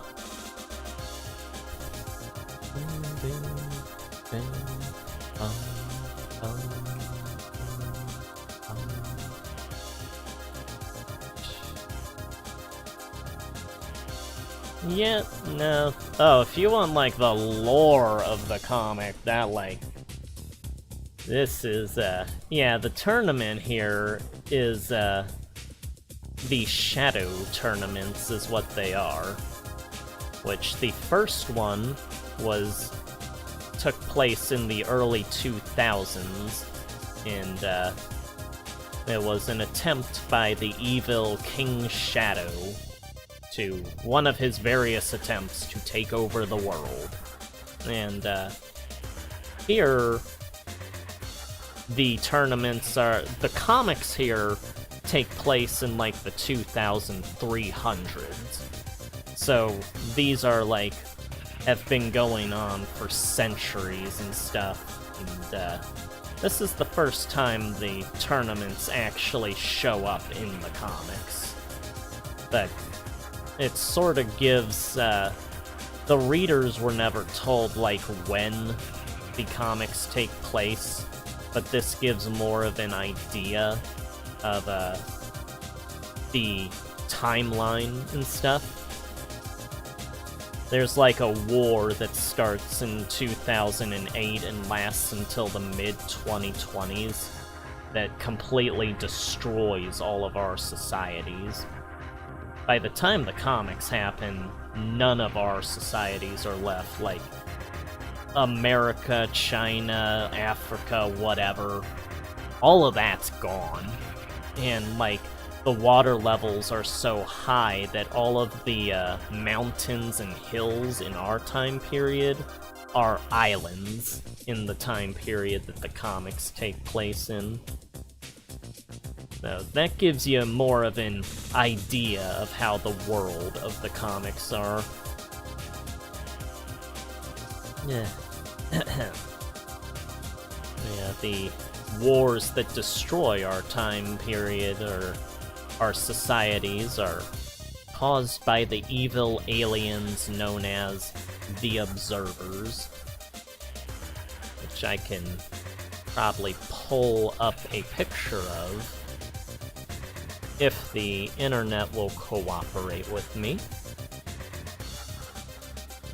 Observer.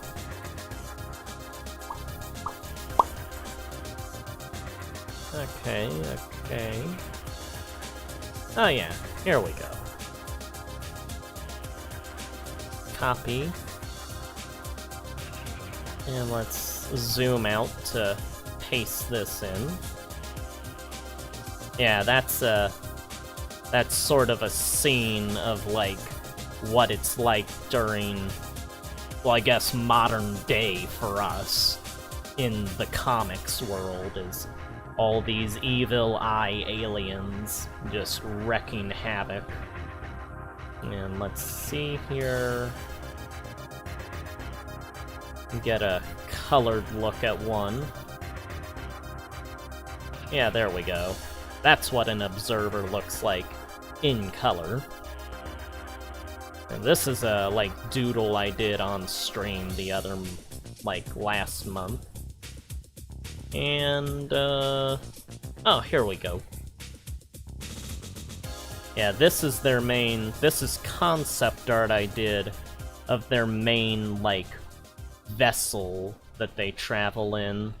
It sorta acts as their spaceship slash walking tank thing.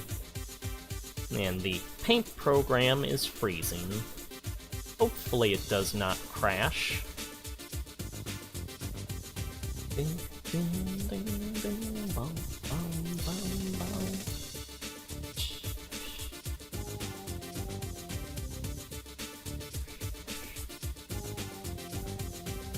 Okay, good. I was thinking this was going to crash, because everything was freezing. I think it's because we have the music on YouTube playing. Whew.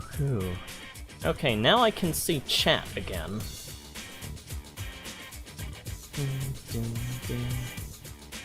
Oh, well, yeah, you can tell whatever ideas you want here, Tractors. For learning anatomy, the best thing to do would be probably to study real-life stuff. When it comes to, like, fiction, like pictures and stuff, Frank Frazetta is usually a good artist to go with. Alex Ross, who's like the guy that does like the realistic-looking Marvel DC covers, is a really good one. Jack Kirby is good for, like, understanding more of a cartoony type of interpretation of anatomy. It's not, like, realistic, but it is, like, dynamic and gives you a sense of how things move in still pictures and stuff.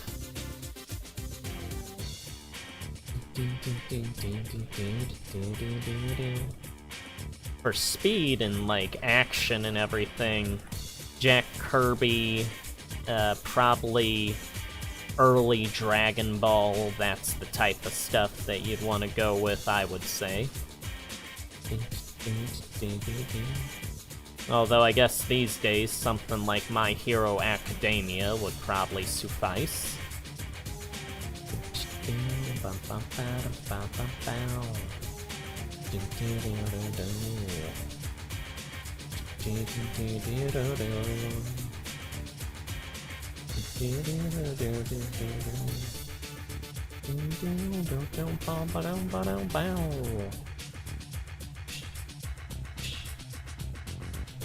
Oh, and I guess if you want more insight and stuff, Tractors, the Discord link is in the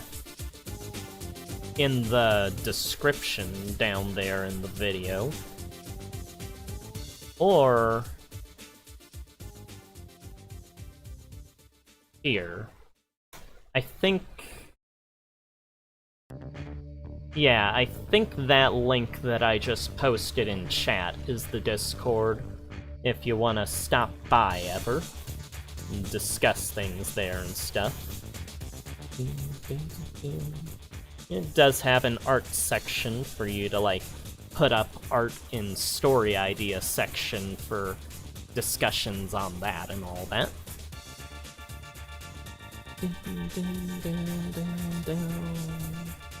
Oh, the Toyota dealer. I put some really intense tracks in here for what are essentially just little customizing parts. Let's save this. I don't want this program just crashing because of the YouTube and oh, is this freezing? Okay, okay. Alright, there we go. Oh, that's not good. Did not want that.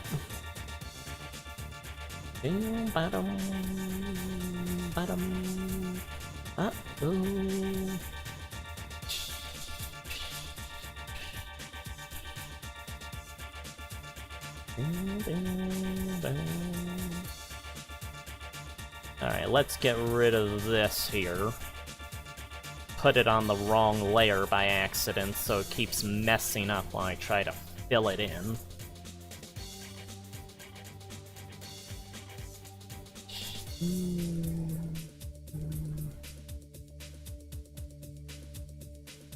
Oh, so you got kind of a Final Fantasy-esque type of world going on with a mix of fantasy and science, then.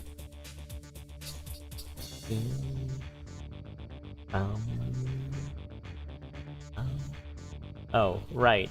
Edward, remember, if you watch this in the future, you need to look up those Final Fantasy documentaries. Just giving another reminder there. Really, trying to find all sorts of old videos on YouTube to save while I can. I doubt that there's gonna be too many YouTube videos that get taken down, but if there are, I wanna be ready.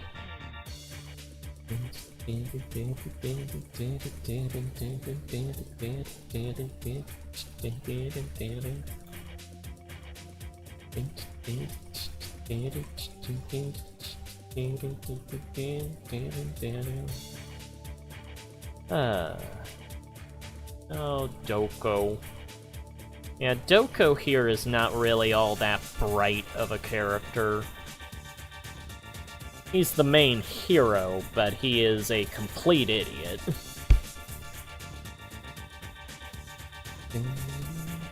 Partly from not growing up in society, and partly for other reasons.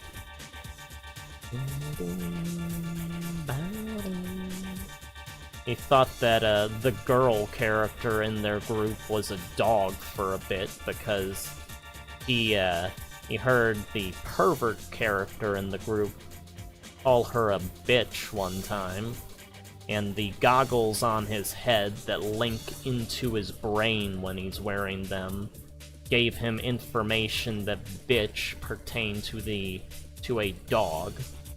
So he was under the impression that she was a dog. But I do not know if he understands or not that she is just a person right now. It's never been really brought up since then, it was just sort of a joke for that issue.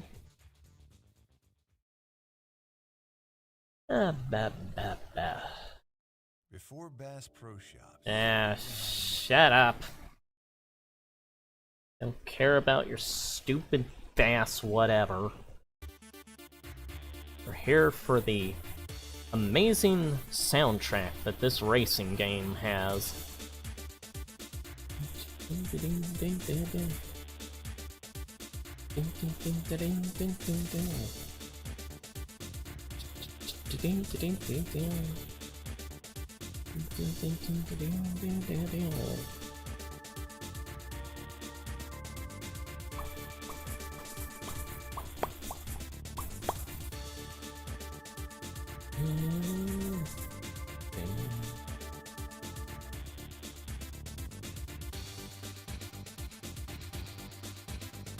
Come on, get the eye.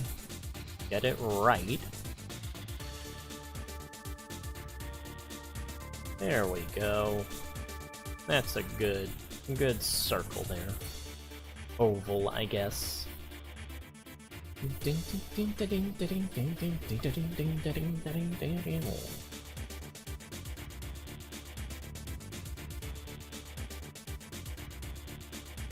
Yeah, this is definitely a soundtrack that I would, like, listen to while making a story or drawing or something a few years back.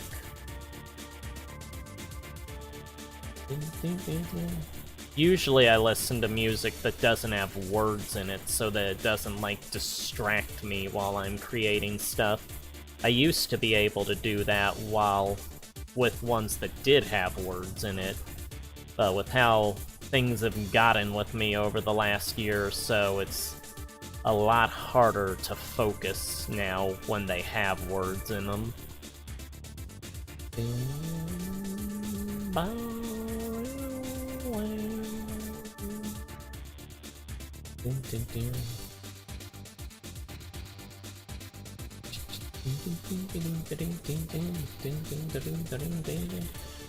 How long exactly is your webtoon plan to go on for, Tractors?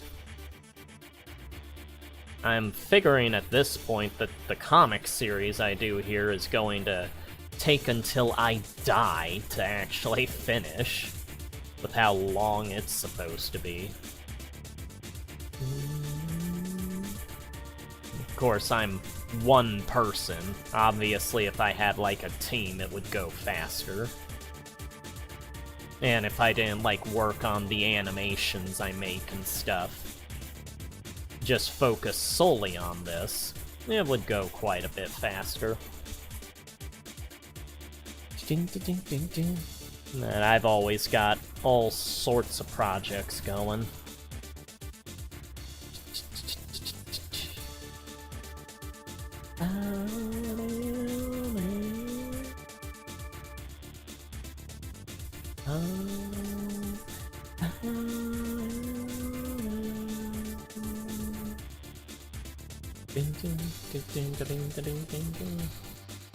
Well, at least I'm not alone in the never-ending creation process.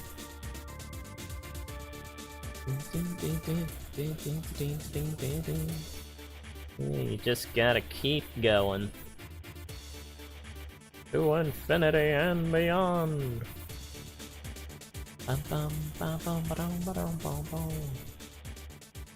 Yeah, I've got so many stories that I have come up with over the years. It's like, there's an endless supply to what I want to create, especially when I'm trying to ignore commercials on here. That just amplifies my desire to do other things other than YouTube. Listening to YouTube.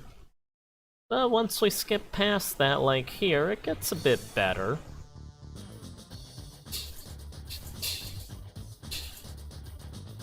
Now, when it comes to YouTube, I'm always gonna be creating stuff for that. I just get really sick of the ads they have. Back in my day, they didn't have ads. You could just post whatever you want. Got someone being murdered? You can put it up. We had stars as our rating system, not likes.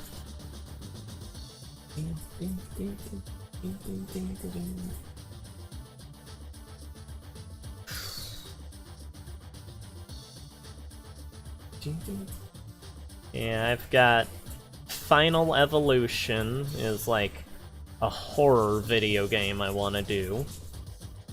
There's my comics, which is Dreamscape.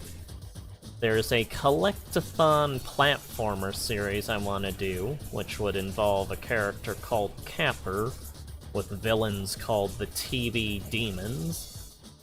There's a more kid-friendly platformer series I want to do of Lester and Baron Gearwick. And there's the project I've done the most video game-wise is Xeno Hunter, a space pirate. Yeah, I'm always coming up with stuff. You can see all of that, let's see.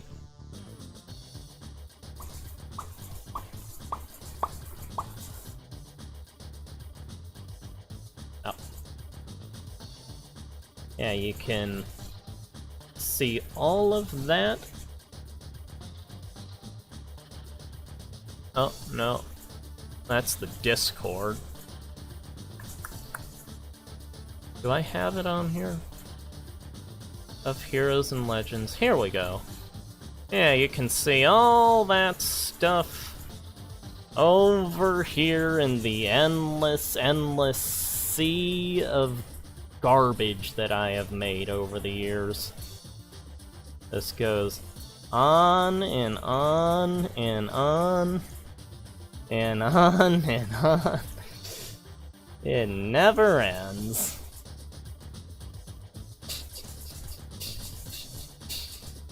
Yeah, yeah. Nah, I'm always creating something.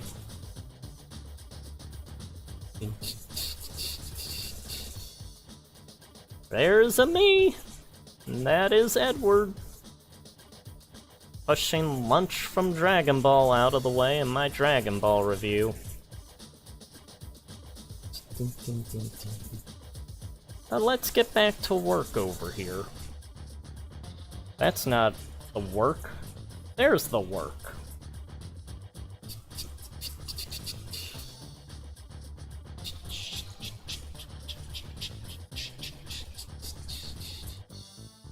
Alright, here we go. Yeah, it usually takes me about 4 or 5 hours to do the blackening process on the computer here. I physically am stopping that ad. Ad will end, and there's another ad after. Okay. Yeah, I physically draw the comic pages in like real life, which I've done a few streams where I do that, and like show that on screen, and then I spend, like, that takes about 4 or 5 hours to physically draw and write them and shade them and stuff. And then it takes about 4 or 5 hours to do the digital editing process after I scan them into the computer, which is what I'm doing right here. And it's mostly going around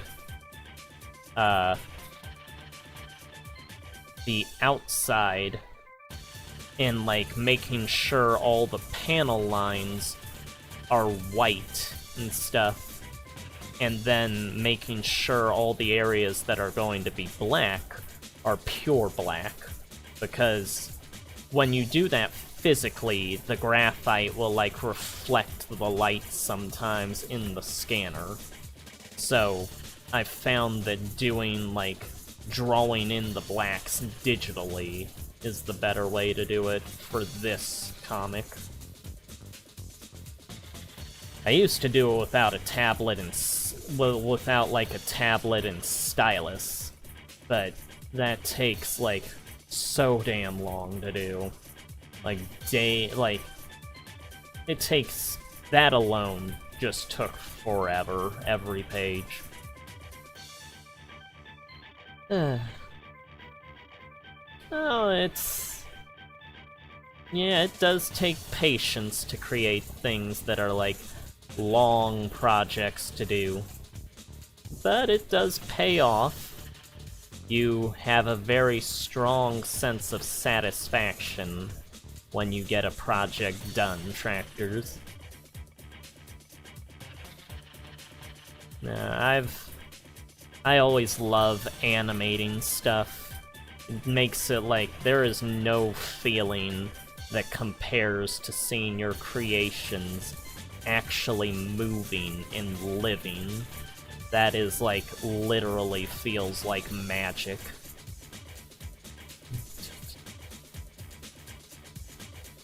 And the latest animation I did was the Invader Zim animation I put up the other day. And it basically took lines from interviews of the voice actors and animated the characters over it to make it look like the characters were the ones being interviewed.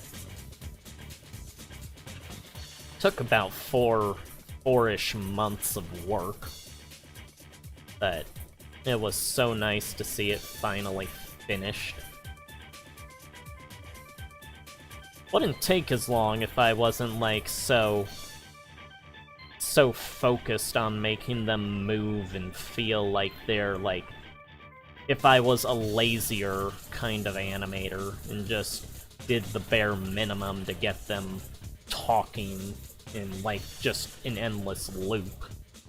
But I like to make them do certain movements that go along with what's being said. Well, I've always been on YouTube. I've watched people on Twitch before.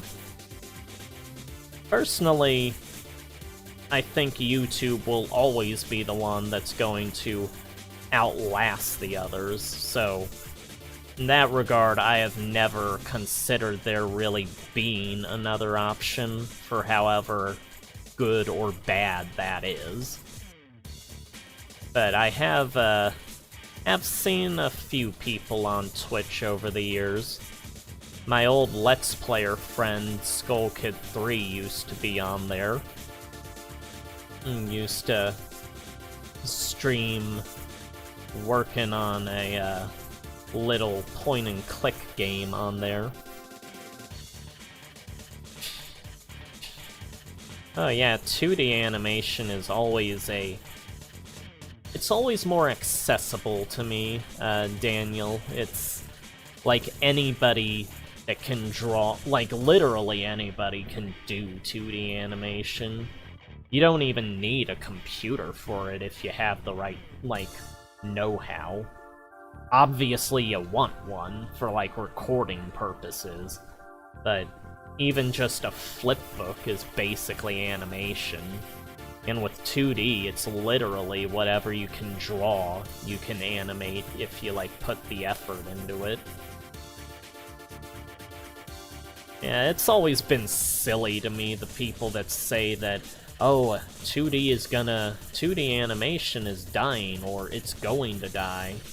They've like done that every few years ever since 3D started. And it's like, what are you talking about? As long as there's someone that wants to draw, it's going to happen. It always felt like a debate from people that do not understand what animation is and what, like, it entails for creators and stuff. Industry-wise, that's another story, but, like, pure creation-wise, it's just always gonna be there.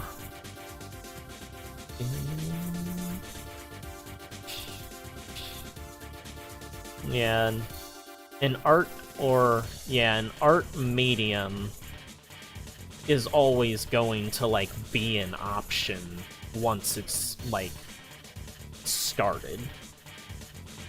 It might not always be as popular as others, but it will always be there for people that want to do it.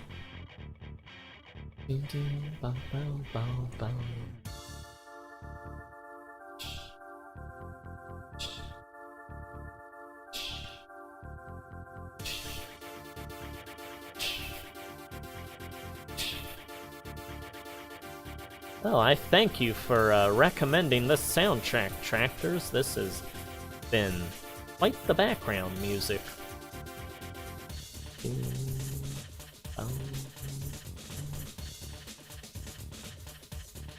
Now that I'm thinking about it, I technically could show... Now that I understand how to switch windows on stream, I could finally show how my actual animation is done. Because I do have Flash on this computer. That's what I use to, like, make the animations I do.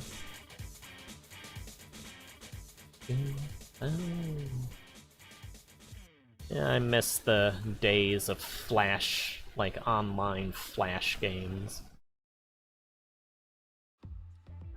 Shut up the ad.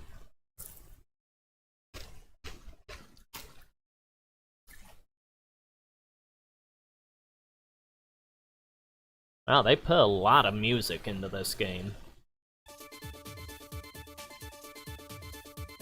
Probably one of the reasons it's so revered.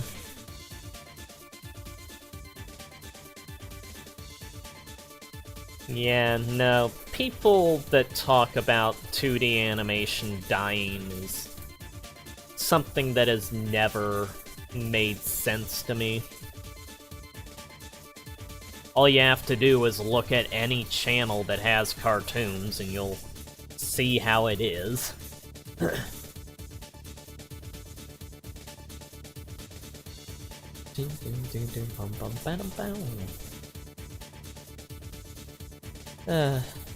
Probably the worst parts for kids' entertainment animation in America would probably be the 80s, and after that, the late 2000s, early 2010s, I would say. The 80s are usually uncontestedly, like, the worst period, though, for me.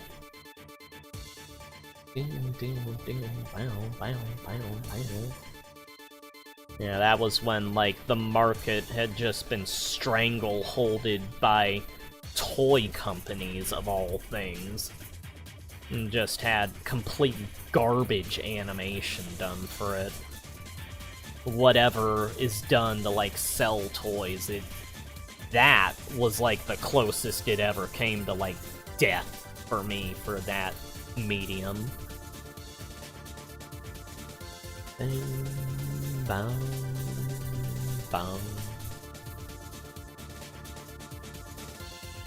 I always hear the people that work on He-Man talk about just how awful it was to work on that show. And obviously, all the others were not much better back then. Yeah, the 80s were, like, worse than any era that came before it and any era that came after it for, like, kids' entertainment animation in America.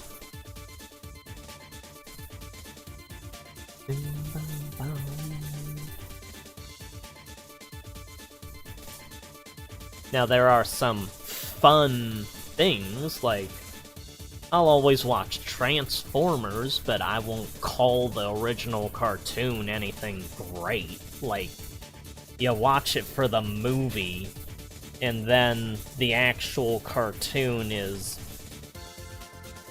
it's fun, but it is garbage. It's like the same thing as My Little Pony and G.I. Joe. You can have fun with it, but it is very painful to watch animation-wise, and a lot of times it's just flat-out ridiculous.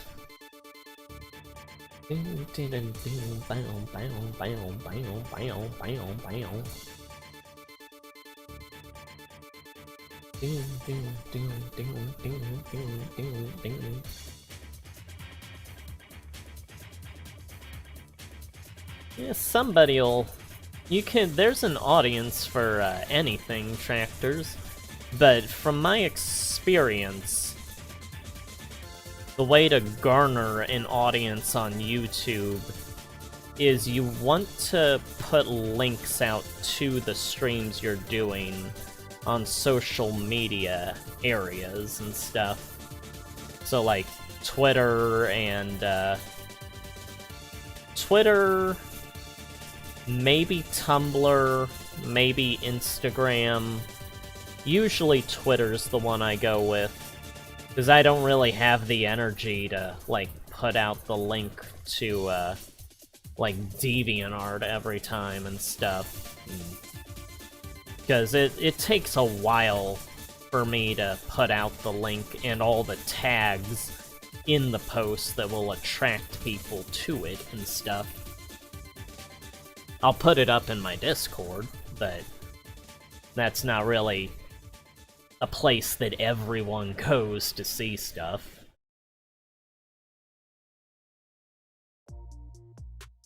Yeah, I've never quite understood how popularity works on the internet. It seems random a lot of times. It's like this secret button that you press to, like, get successful, and I have never figured out just where that button is.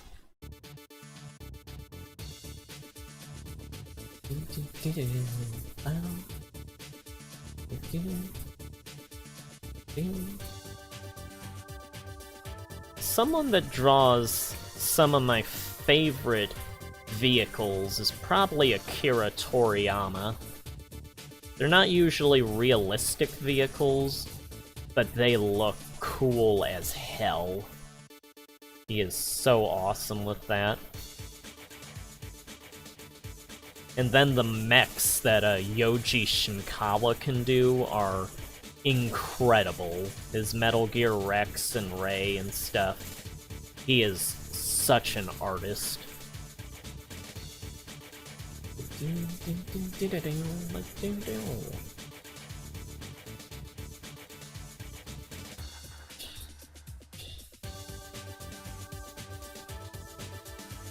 Some of these tracks sound kind of Vector Man-like.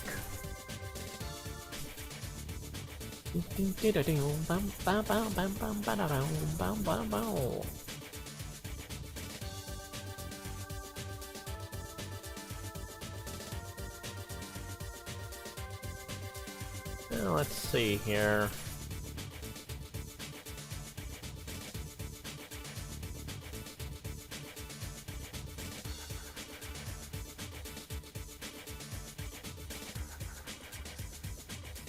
Yeah, here's a little hover car Doko's riding in that I doodled back in 2019.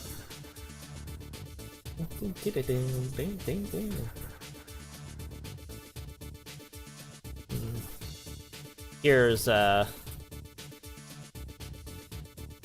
some people on hover vehicles during the, I think, late 2100s in my stuff. It's when all the civil wars are going on after the rebuilding of Earth has started, and there's like all the hyper advanced technology, but things are still kind of recovering from the destruction during the war.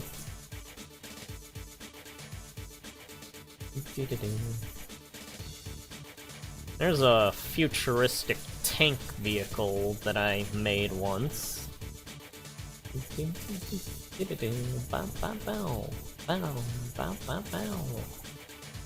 see, what other vehicles do I have here? Oh, here's the usual hover vehicle that the characters ride in. There's the... Oh, is this gonna freeze? Yep, it's freezing. Yeah, the guy driving is the pervert genius of the group. He is Mech.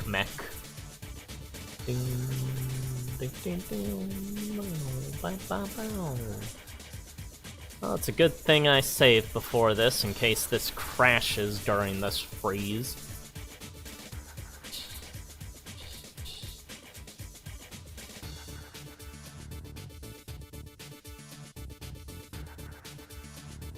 Oh, yeah, selling toys was absolutely the priority of the 80s cartoons, Daniel. Yeah, there's the hover car the heroes ride in, and then over here is Helicase, I think is his name. He's sort of a cyborg police officer. Alright, get rid of that. Get rid of that, get rid of that, and get rid of that. Okay. Did I have any more vehicles?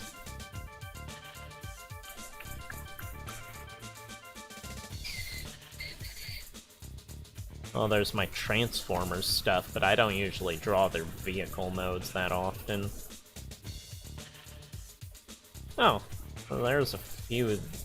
Well, what am I doing? I should just switch over to the internet browser since it's all over here. Let's see. There. Yeah, there it is. Yeah, here's some vehicles I came up with for ideas for, like, future vehicle stuff for the comics. There's Evil Doko and Doko, Sake, Tesley showing off her boobs to Stacy, Stacy being annoyed, and Doko making off with some sushi there. Oh. There's a Transformer piece with this guy's like partly transformed, but he's like getting destroyed in the process. And, oh, there's Emperor Illuminator's hover vehicle and the giant battleship he has that showed up like 2 comics ago. Or no, 3 comics ago at the end of that issue. It's his main flagship for, like, his military operations. Then here's a little animation of Optimus Prime, which is very choppy on the stream, it looks like. Let's give it another shot here. Yeah, there we go. That's a steady Optimus. But enough of that. I should get back to work.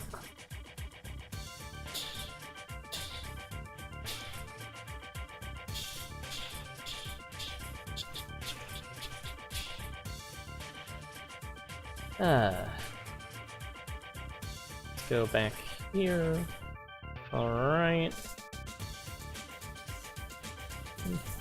This is a car wash soundtrack, apparently.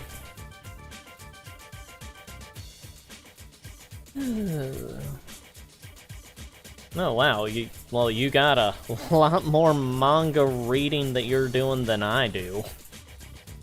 I've got a few manga series around here, but well, usually I'm just creating stuff, so I don't really have time for much else, but of the manga stuff I have, well, I've got pretty much all I want of Dragon Ball. And I've got a few different versions of that. I've got the Kanzenban, the Soshuhen, and I think my parents' Tankobans are at Dad's house in Iowa, and Shut up, What is going on here? Did I put it on the wrong layer? I put it on the wrong layer. Okay. Come here. Let me grab this. Get you, delete, paste. Okay, there we go. All fixed.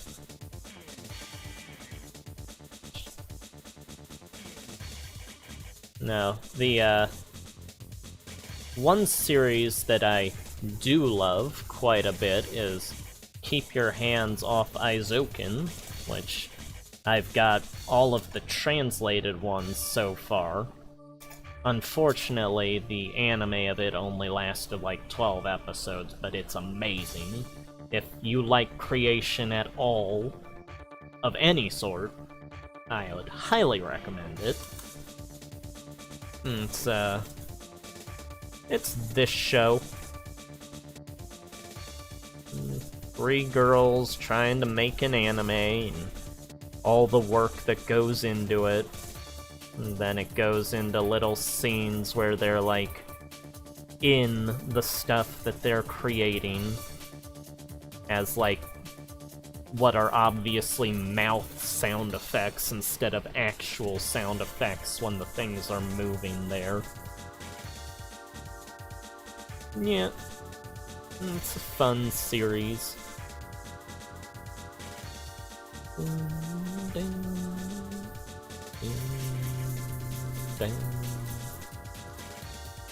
Yeah, that's one of the mangas I've got. I do have the first issue or volume of My Hero Academia, but I've never really gotten or had the chance to really get into that series. I don't know if I would or not, but I have it.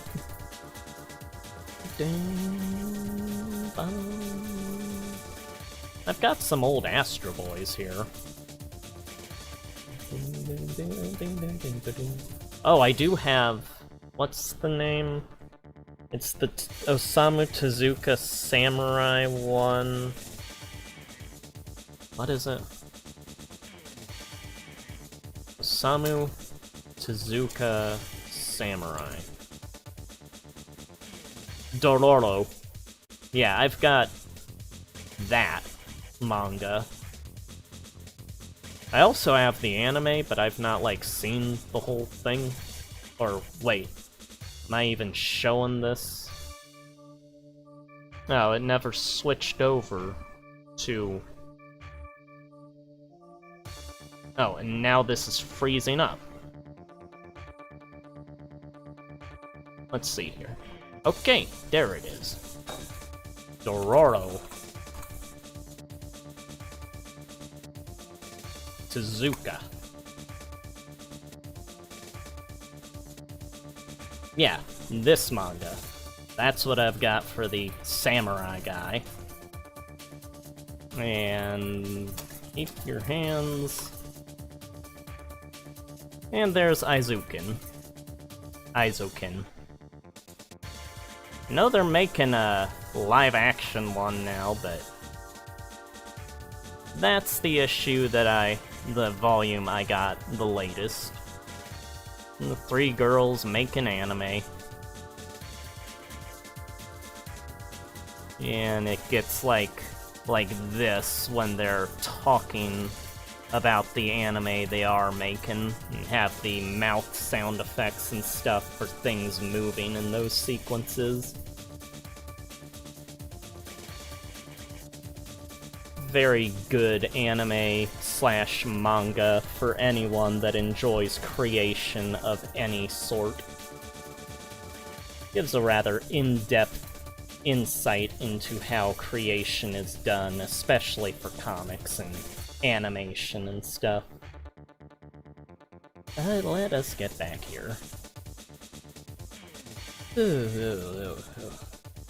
Oh, my dad had a lot of those Mars Attacks cards. He had them in, like, Bowyer. He had them in, like, plastic sleeves and stuff. Whole, like, collection of them. It was always cool to look at those. I was always kinda confused, because I knew there was a movie, so I did not understand where the cards came from, but he always had them, like, on the inside of the closet wall when I was little.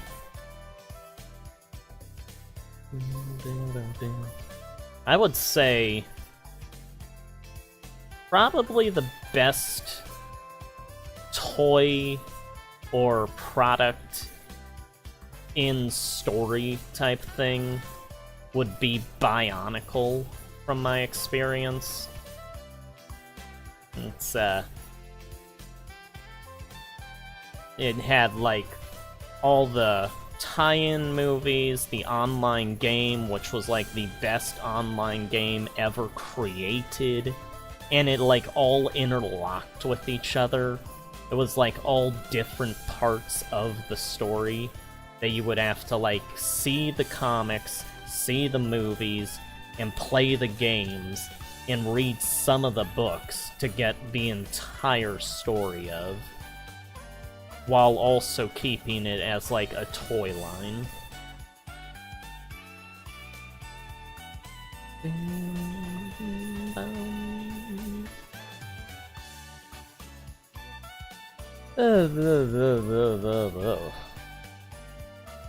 Talk.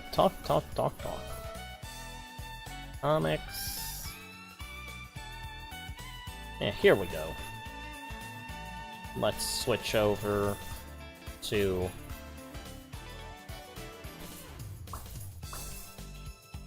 There we go. Yeah. The, comics of Bionicle. These are always, like, the first artist of the Bionicle comics they were incredible. That's, Carlos D'Anda. Just phenomenal artwork. After that, the comics never looked as good, but with the first artist, it was magic. And how long did he last? Yeah, it was like up until the Toa Nuva showed up, he was doing the comics.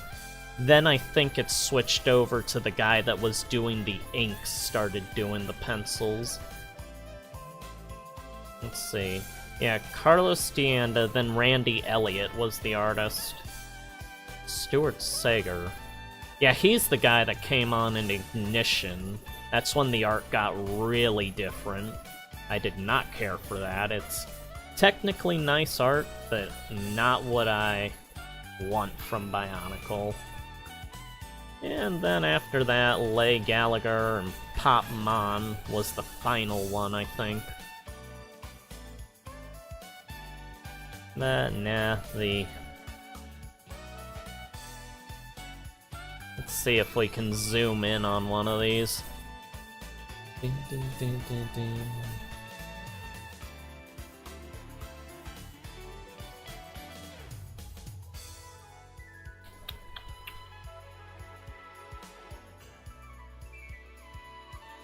No.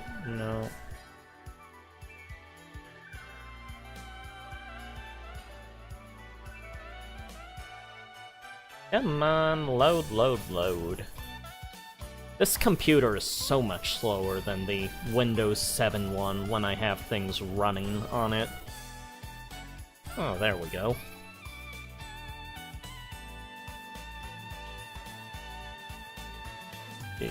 You gonna show it?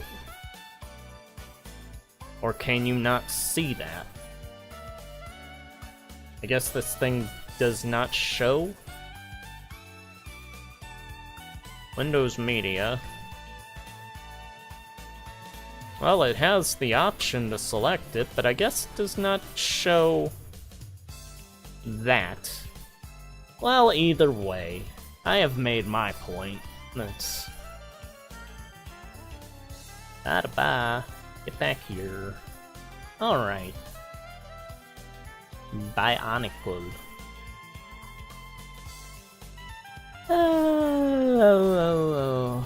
Maori will take you to court over it.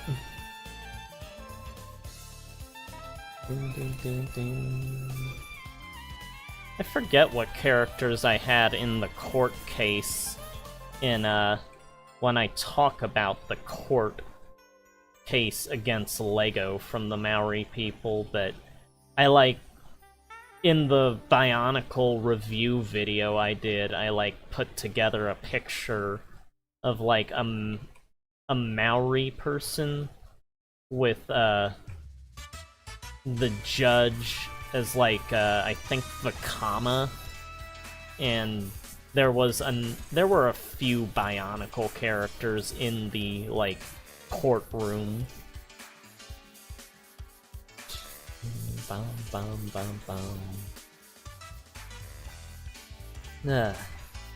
Oh, we're back to the comic making here.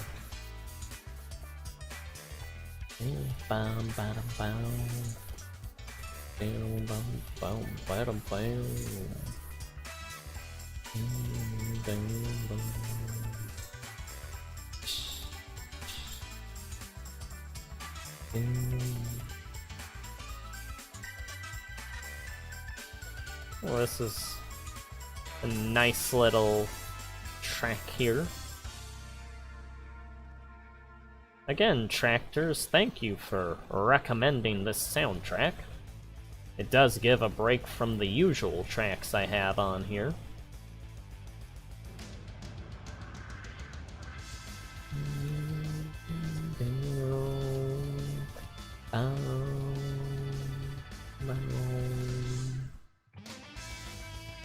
Oh, wow. This is, I'm assuming this is a racetrack. I'm not really looking over at the menu selection for the tracks, but with the upbeat energy of it, I assume this is getting more into the racing portion of the game.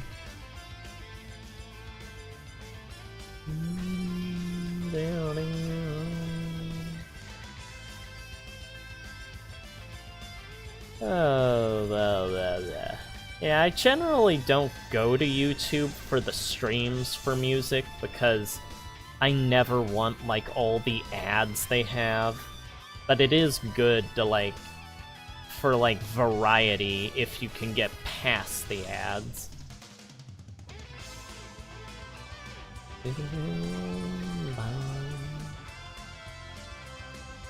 Do have quite a bit of music on my computer to work with, at least.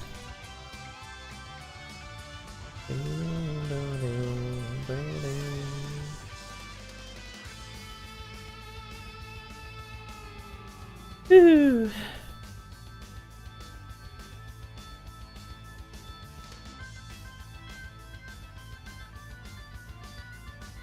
Let's see here.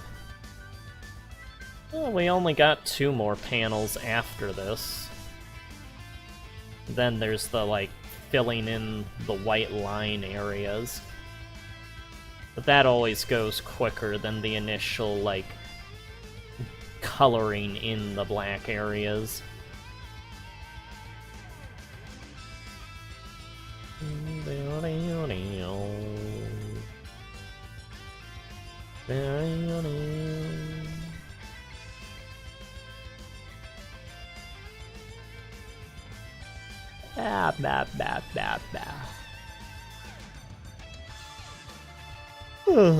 Yeah, I'm not sure how, if I'm going to be able to do a TuneTuber thing for the streams or not.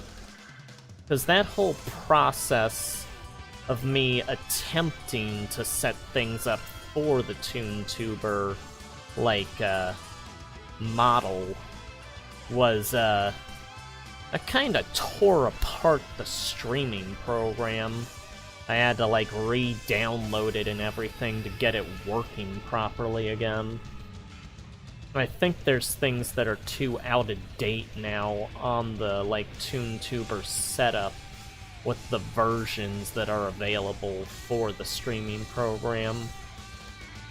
And then at the same time, another program involved in that is, like, I think they took it down, so I'm not sure how, if that would even be feasible now to do a TuneTuber thing.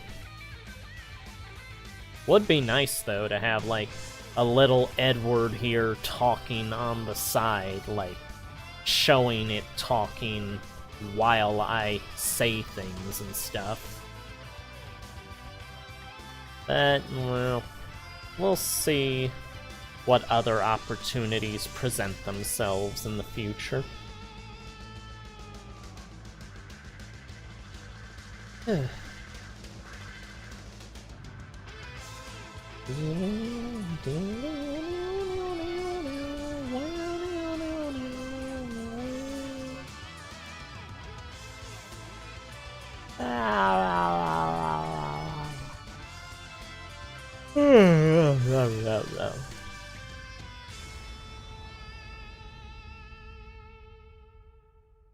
Alright, are you ready to do an ad yet? Should I get over to YouTube and... Oh no, you're just going right on into the next track. Thank you. Oh no, that wasn't a race, that was a replay feature was what the previous track was for.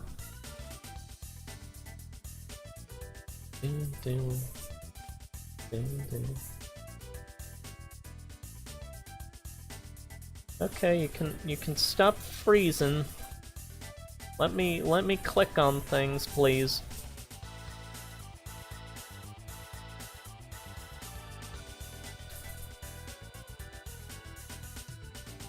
Okay, click there, click here, and click here. There we go. Now I can control this again. Alright. And we have now... Wait.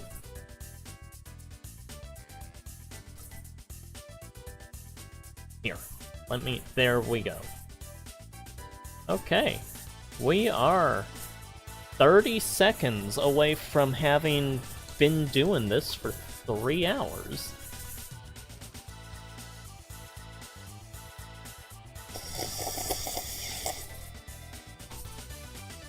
Getting the last of my little drink there.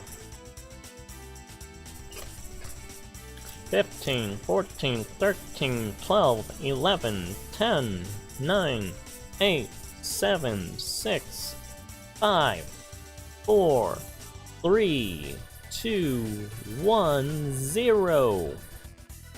We are now at our 3rd hour in the stream.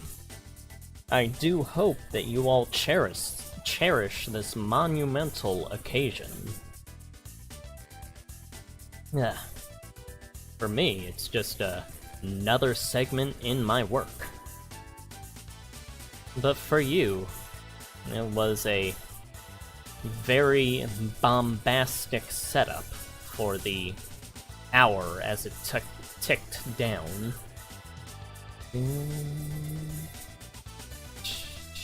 Yeah, I just noticed while I was flipping through things that it was like on 2 hours 59 minutes when I passed by the streaming program while things were freezing up here.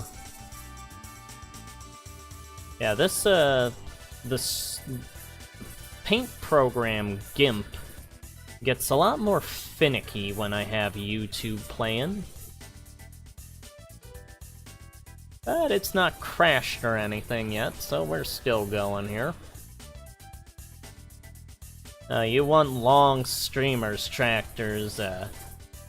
I may go for a while, but I don't have people like Jaden beat yet. I do not know how some of them can do those, like, week-long streams. That is just insanity. Alrighty, well, thank you for joining us, Tractors.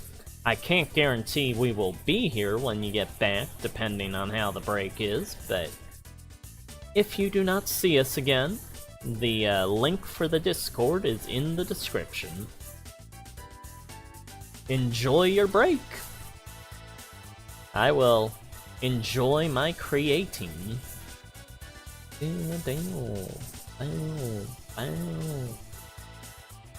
Down, Ooh.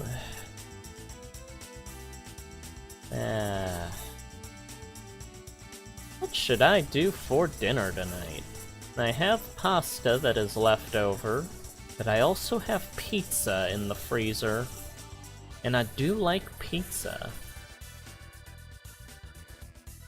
I could put some chorizo on that. Bada bow. Bada down.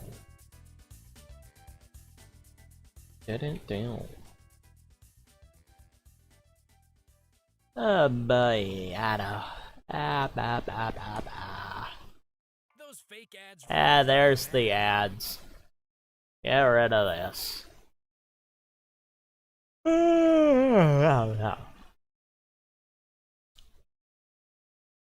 Come on. Okay, there we go. Kinda wish the videos weren't as popular as they were. Then the ads wouldn't really be showing up that much. If at all. As I'm pretty sure if you don't have enough views, the ads simply won't pop up, because the algorithm will think that nobody watches the videos, so there's no point in wasting ads on it. Figuring out algorithms has never been my speciality.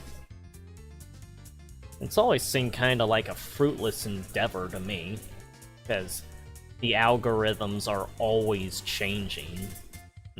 Once you get, like, something figured out, it warps into something else in the ever-changing field of trying to figure out what people will be drawn to.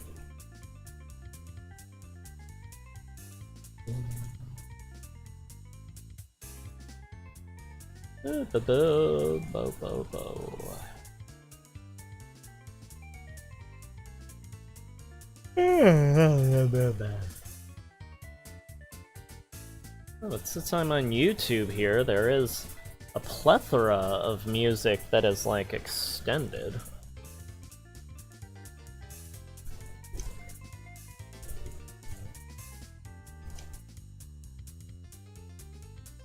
Robot Graveyard. Extended. Is there an extended version of this? There has to be by this point. Yeah, there's one. Alright, well, we'll go with this track. Ah. Ugh.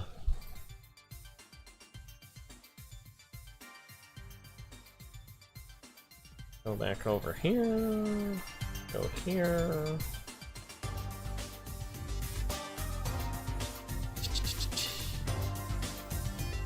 Yeah, I do want to play Freedom Planet and Freedom Planet 2.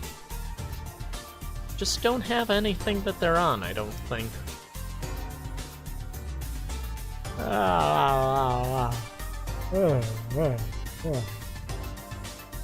Yeah, this way we won't have, like, any ads and stuff interrupting, because this is just one long track. It isn't switching between songs or anything.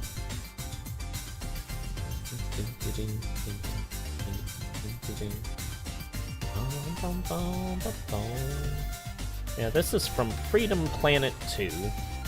And I believe that this is a remix of one of the levels on Final Dreadnought. Baron... what's his name? The villain from the first Freedom Planet game. I was gonna say Baron Zemo. Then all the other Baron names started flipping through my head. And now this guy's just lost in the barrenness of fictional villains.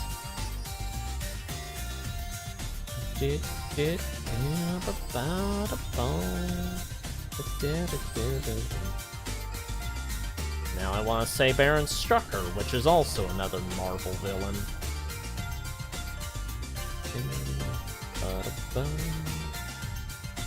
Oh yeah, since the Claw is presenting more of an active challenge during this fight in the beginning this time, Doko is deciding, well, I will be a bit more frantic if he's going to play like this, and is like trying to, he's like come up with a name for his attack he's gonna be doing, which is Meteor Blitz, which you can see being shouted there above the arm.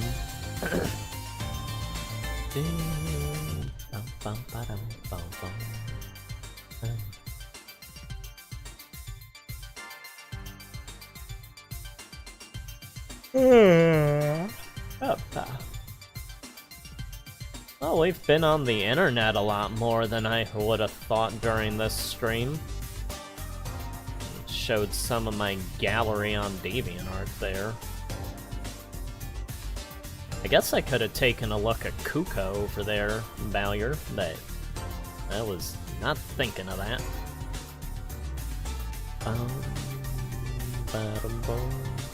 Hopefully that piece is doing well.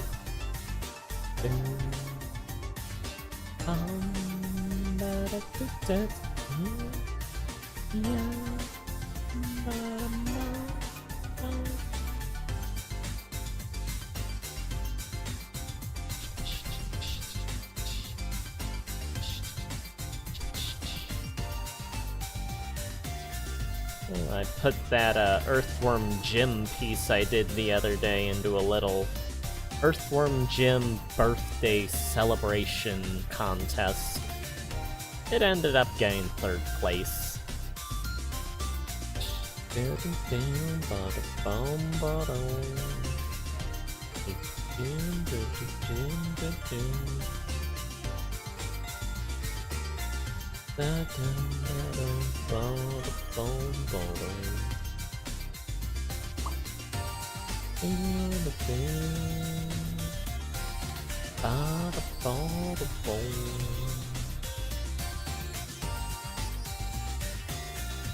Yeah, for the Bionicle artists, I always preferred Carlos Deanda as the artist that should do Bionicle. Easily my favorite for the comics. Although the absolute best piece of Bionicle anything ever to me is the Madanui online game.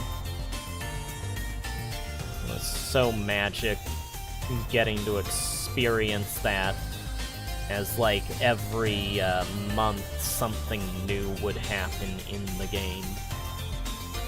Then by the end it's just this incredible adventure to save the island and stuff.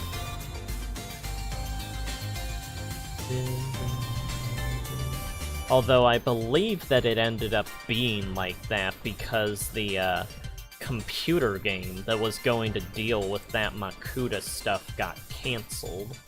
So they ended up porting all that material that would have been in there into the finale of the online game. That's why all the later epic climax stuff is in that game, I think.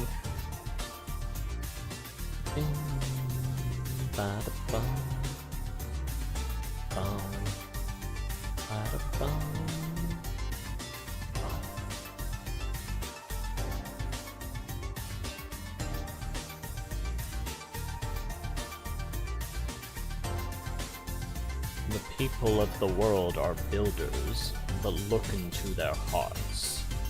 You will see they also have the power to destroy. I am that power, and I will destroy. Makuta was never, ever as good as he was in that online game. That is his star performance there. The movies always made him feel more like a Saturday morning cartoon villain by comparison. Like, he was obviously evil, and he would obviously kill people. But the way he acted was like nothing compared to his original appearance.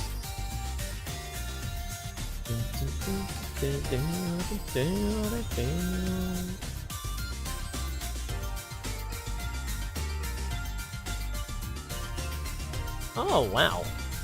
Well, at least people are seeing that commission. It is always nice to see the stuff that I make for people do well for them. Makes it feel like the commission is paying off.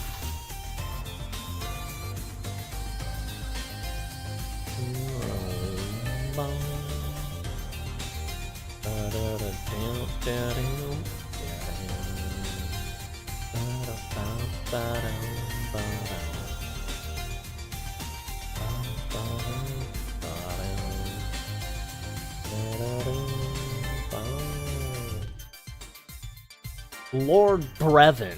Lord Brevin, that is his name. The villain of, he's not Baron, he's Lord Brevin. It's the name of the villain of Freedom Planet 1. That's what I was trying to think of.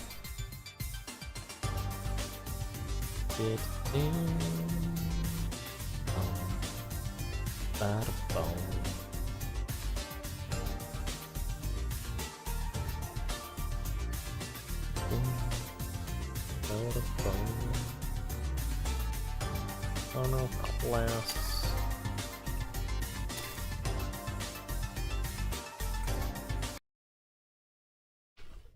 Alright. Let's go with this music, which does have an ad, but I am muting that until it passes. And it has a second ad. That's great.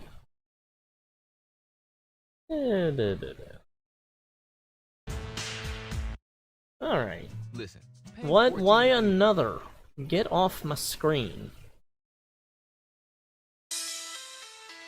Alright, here we go. The most epic gas station theme ever. If you know, you know.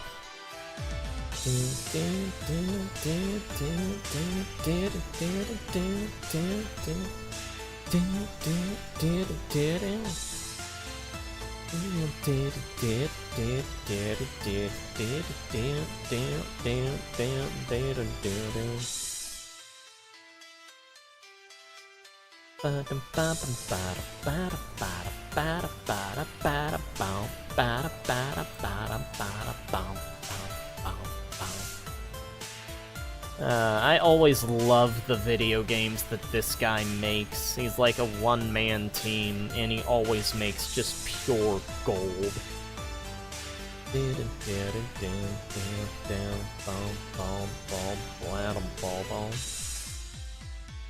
Yeah, he did Noi 2 Love, Noi 2 Love 2, did Strawberry Jam. He does all these little indie games, but they're all so good.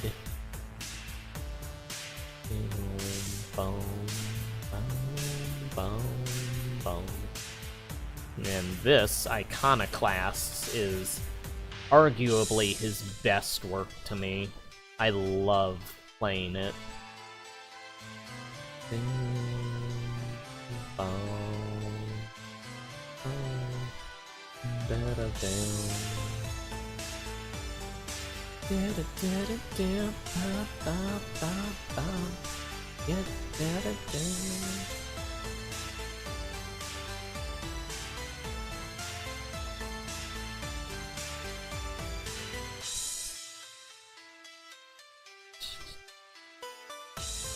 To anyone that plays side-scrollers, you owe it to yourself to play Iconoclasts at least one time throughout your life.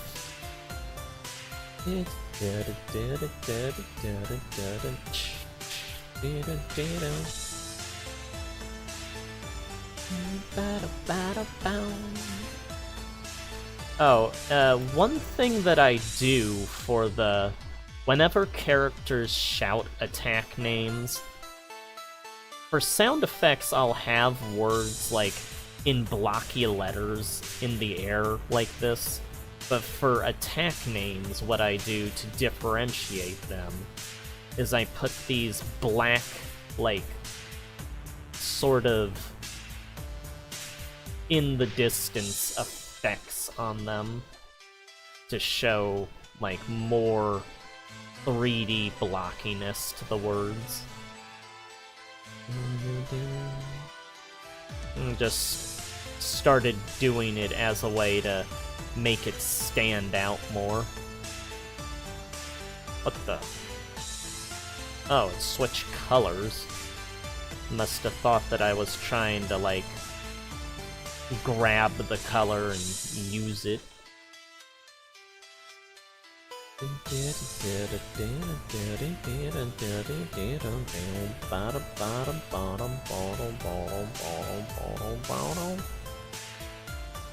This is crazy. Stop it. Stop it. Let me control this.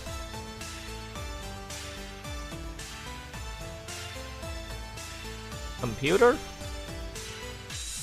Please work. Okay, that's working. Are you working?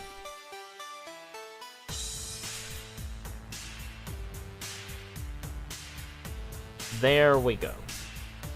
Okay. Computer is functioning.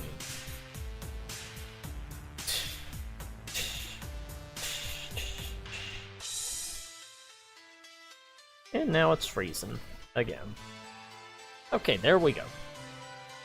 Back to the black coloring. Down.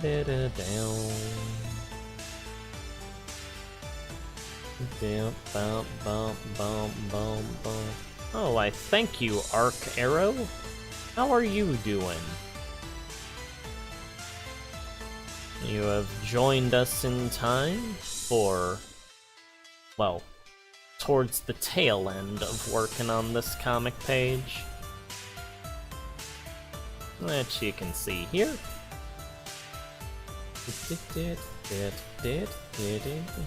Yeah, we've just been coloring in the blacks here. Obviously, I still have to go in and color in the white lines that the fill-in bucket is not getting, but that's how it normally goes.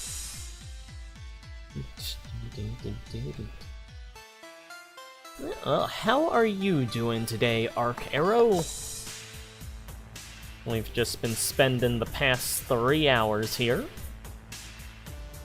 I guess 3 hours and 20 minutes now. Boom, boom, boom. Whoa, too close. Zoom in to 100. There we go. Yeah, I do 100 when it's just the coloring in, and then when I go back in and fill in the white lines that are like here, I go into 200 magnification, because at 100 it'll sometimes, I may not see some of the particles of the lines.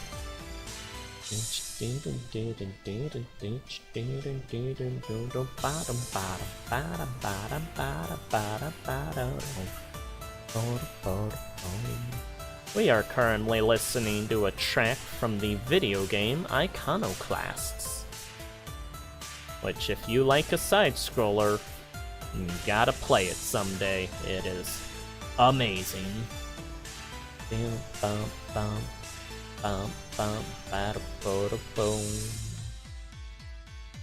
Yeah, we're on page 58 of comic number 14. Been doing these for quite a few years now. Once I'm done with this comic, I do plan to go back and remake the first comic. Then hopefully publish the comics as I remake the first ones.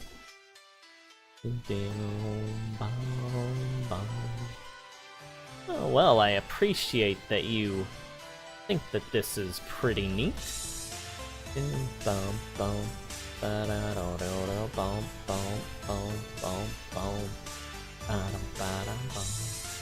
If you want, the Discord link is in the description, along with the Patreon link. Yeah, we've got channels over on the Discord for people to share story ideas and art that they do. And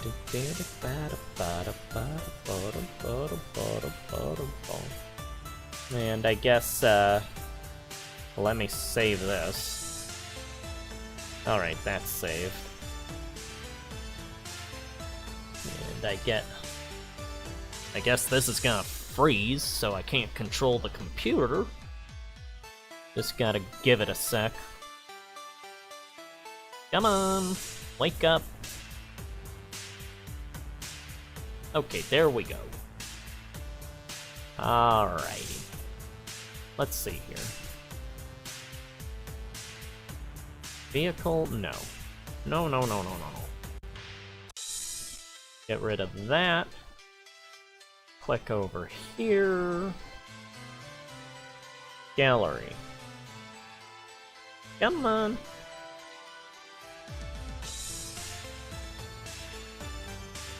There we go. There we go. Okay.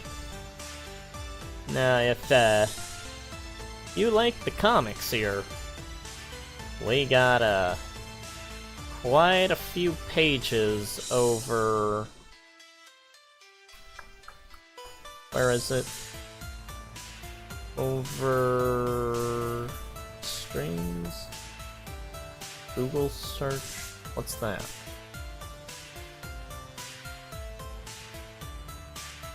Is this not working? Well, the screen turned black. That's not necessarily a good thing. Here we go. Yeah, here's, my gallery where all the comic pages are put once I finish them.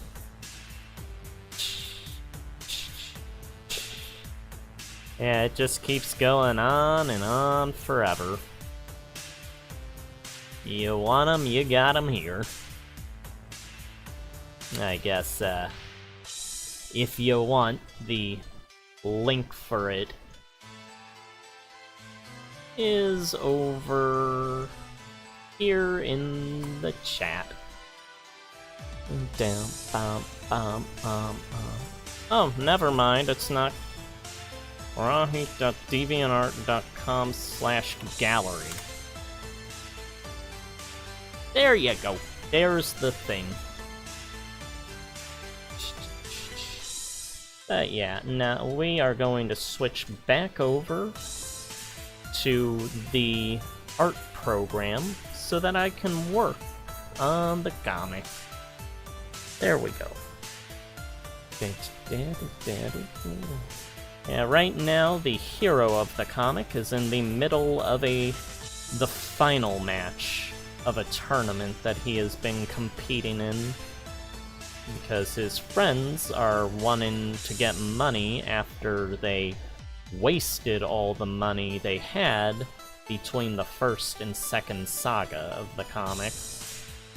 So he is competing, well, the hero's competing because he wants to be part of the tournament, but his friends have goaded him into competing so that they can bet on him, and also so he can win the prize money.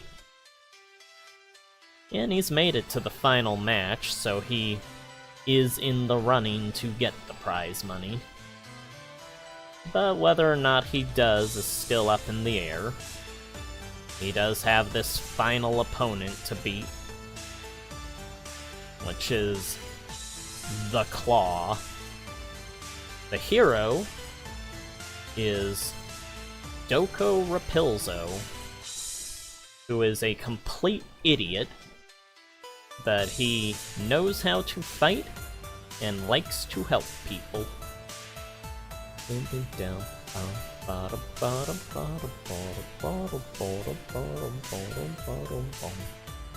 Yeah, Doko grew up apart from society. He was raised by the old sage who taught him how to fight. And he's sorta just been on his own with the old sage until he met his two friends, Tesley and Mekmek. He had a childhood friend called Stacy, but they are not on the same island, so they don't see each other all the time. Tesley is on the Tri-Hoshi Islands, which is the island that the Feathered Hawker, or the Hawker for short, is a superhero on, which is a superhero the characters sometimes run into.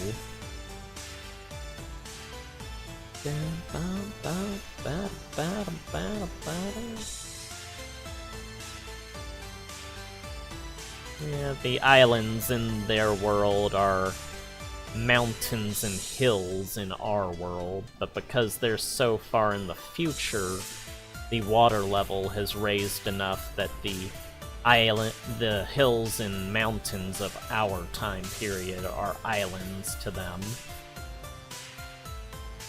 And it's got like all sorts of hyper-advanced ruins with guard robots and stuff in them.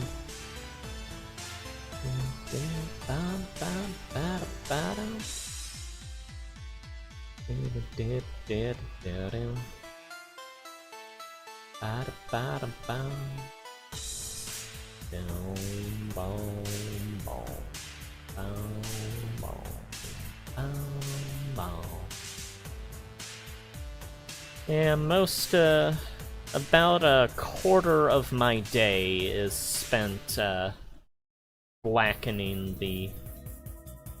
whoa. Oh, it switched over to another video. Okay, well, we can have this music playing. Would like to do this.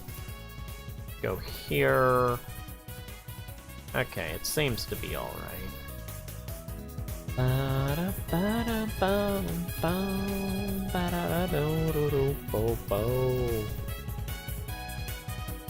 But yeah, about a quarter of my day, whenever I work on the comics, is spent doing the blacks of the comics here digitally.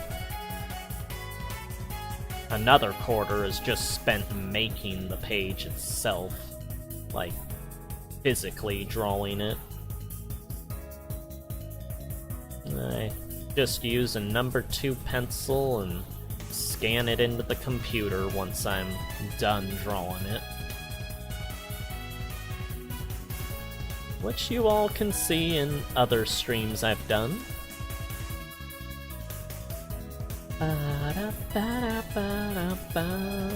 I love Mega Man 8.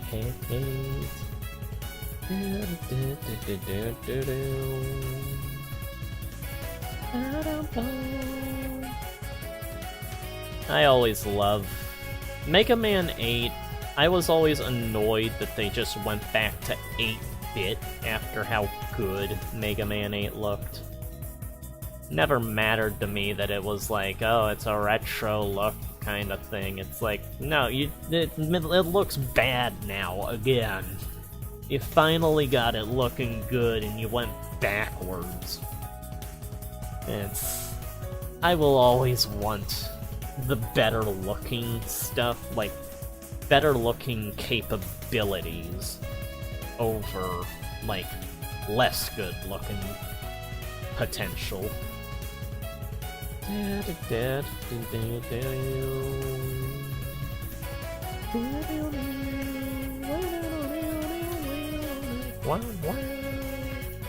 Also, you don't get Dr. Wiwi in Mega Man 9 or 10. Some stellar voice acting in 8's dub.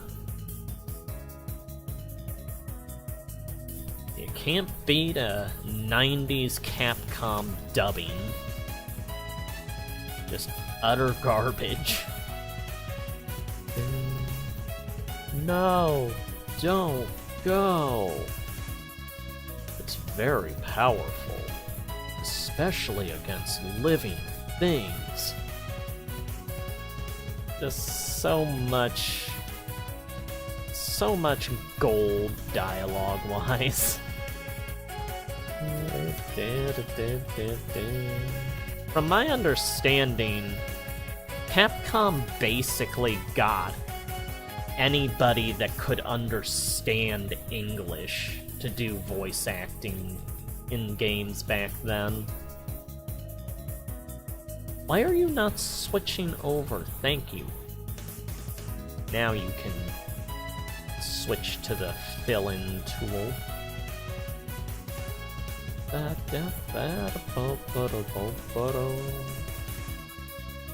Yeah, being a Japanese company, Capcom did not know exactly how the performances were, usually, when they do, like, dubs of their games, at least for Resident Evil. Because I remember an interview, Shinji Mikami would talk about how, like, disturbed he was when he found out how the voice acting was received in America, since the people that actually made the game did not understand how the performance was. And I remember he said that in the next game, I will try to do better.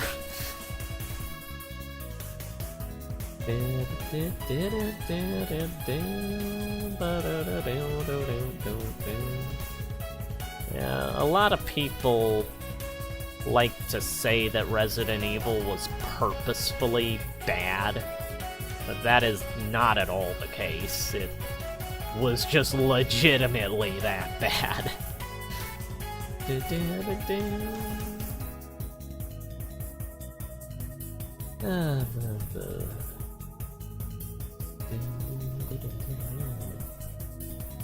Obviously, whenever there were Japanese versions of the Capcom games, their voice work was a lot better in those versions.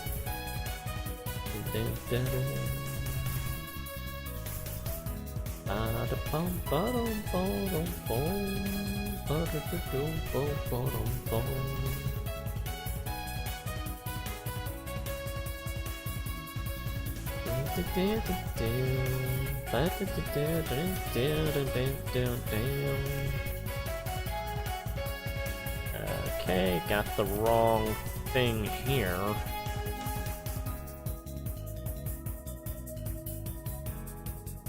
Hold on, let me see the coloring.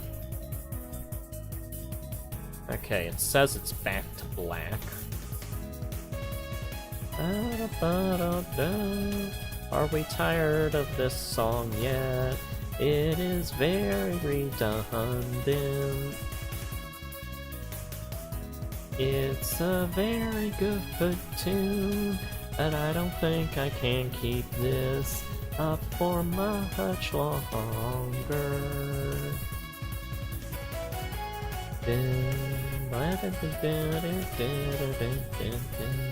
And then it pulls you back in.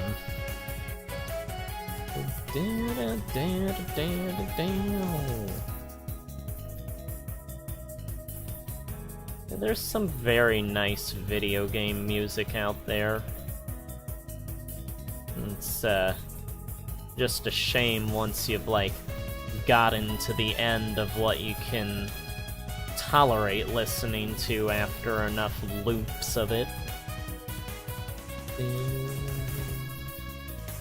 Then some of them just, you feel like you can go on listening to forever as you work.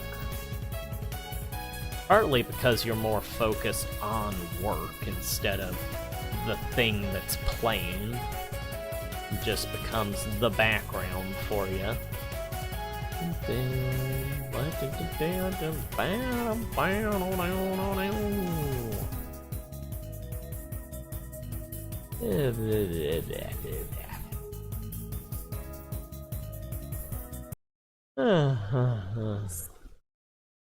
Okay, we'll switch the music.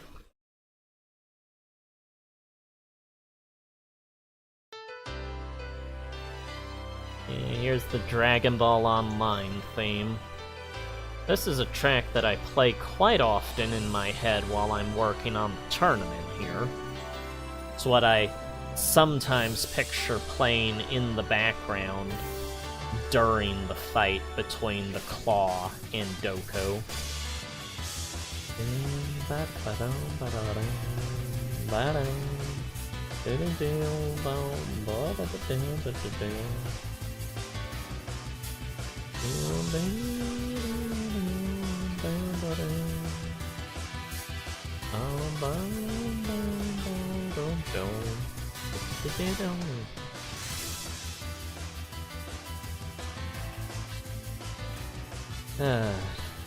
Dragon Ball always has such amazing soundtracks in the Japanese version.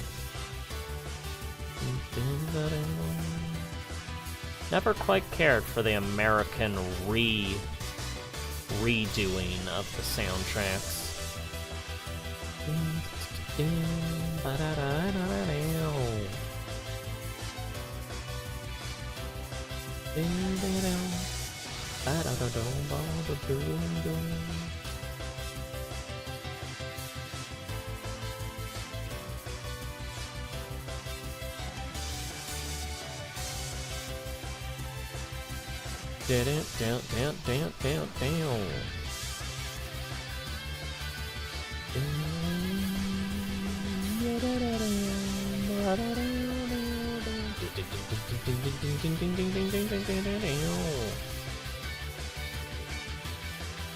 Well, I guess we're getting out and experiencing the YouTube side of the music today.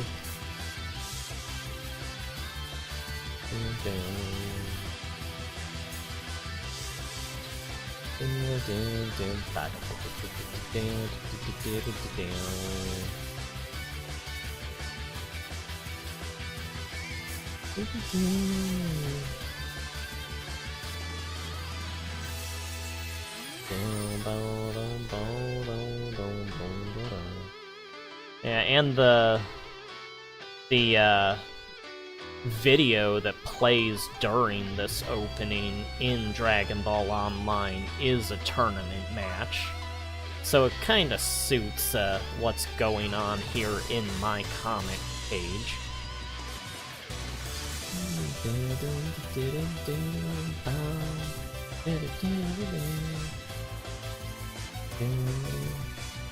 Yeah, it's a fight between a guy that looks kind of like Goku and a Namekian, so it's obviously paying tribute to the Piccolo Jr. Goku fight from the 23rd Tenkaichi Budokai.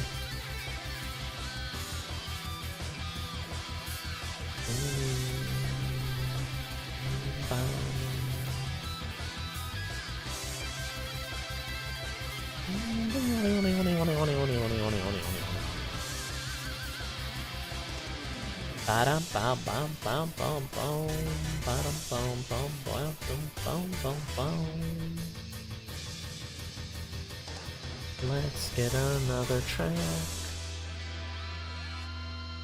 What do I want to play here? Oh. Mega Man X6.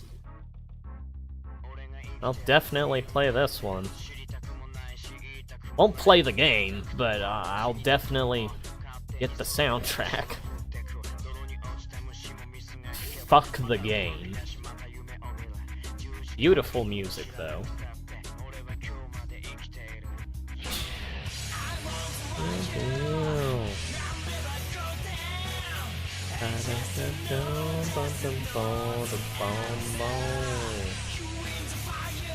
And the computer's freezing.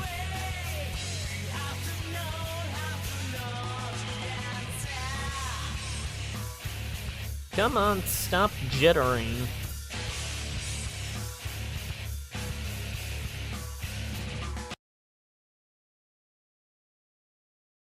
Okay, there. Are you happy? Will you work properly? Okay, good. There we go. I think that'll work. Yeah, this, the programs have been a bit more finicky ever since I, got on the internet for the stream. Or popped up the internet window.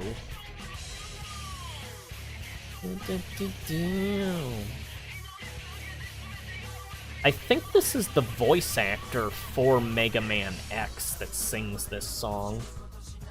It's either that or he sings the opening theme of X6, but I'm pretty sure this is the X voice actor.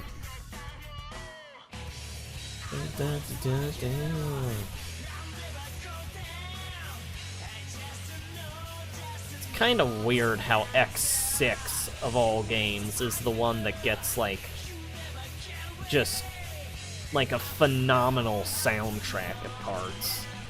And it looks pretty nice in some levels, but it's just easily the worst of the traditional X games.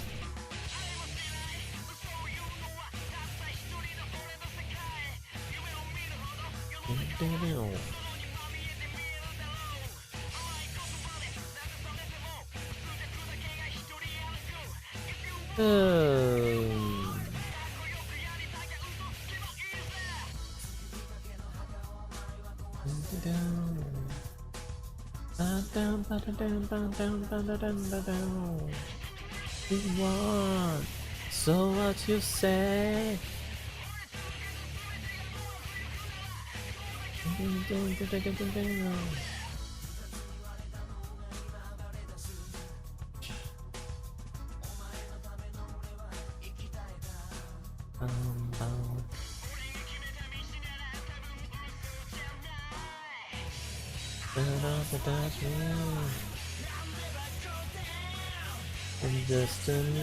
Just to know the answer.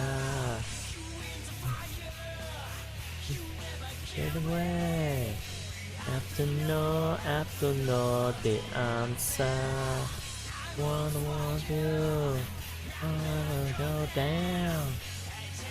No, just to know the answer. You're on fire. Never get away. To know the answer. Bow, bow, ba da da da da, bow, bow, bow. Do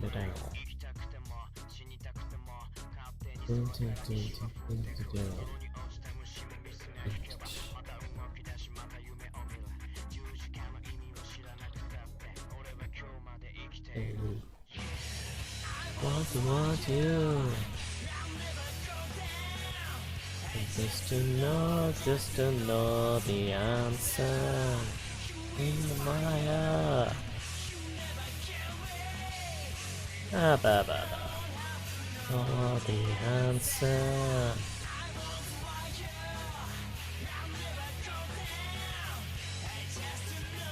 Just to know the answer.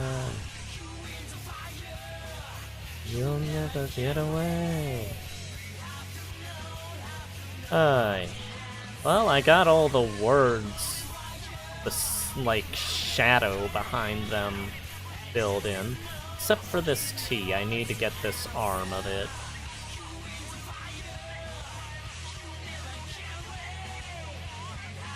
No, I have to know the answer. Okay, that's enough of that.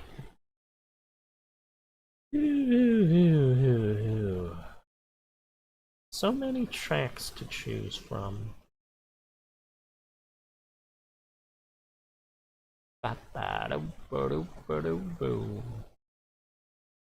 So much licensed music that would get this video blocked. So I kinda have to maneuver around what I can and cannot choose to play. Ugh.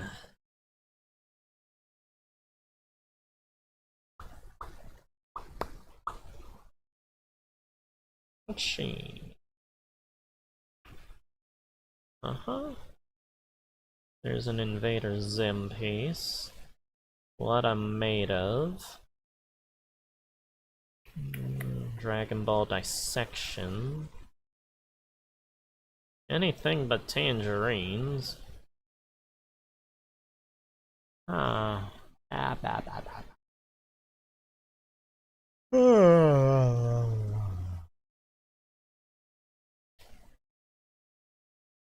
What do I want to click here?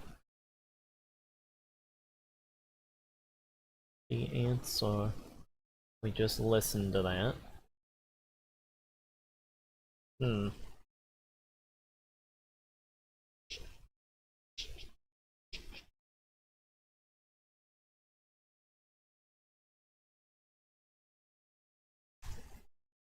It's popping up all sorts of music I could choose from. But nothing's catching my eye.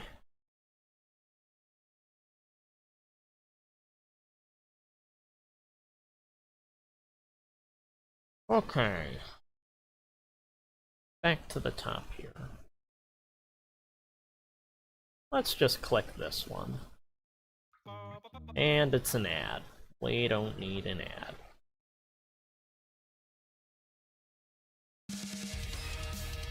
Here we go.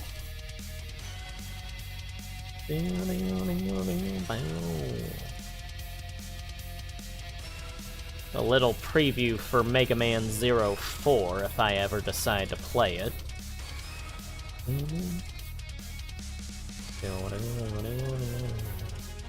Oh, and we're on to the last comic panel. Wow. How long have I been sitting here? Oh, we're almost at 4 hours. Well, I guess time flies when you're sharing stuff on the internet here. There's been a lot more switching between screens than in any other stream so far. It's kind of fun. Yeah,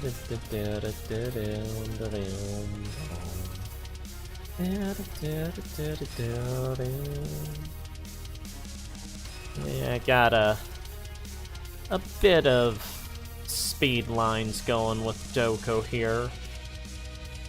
Not too many. It's not really into the full-on action that the next page is gonna be.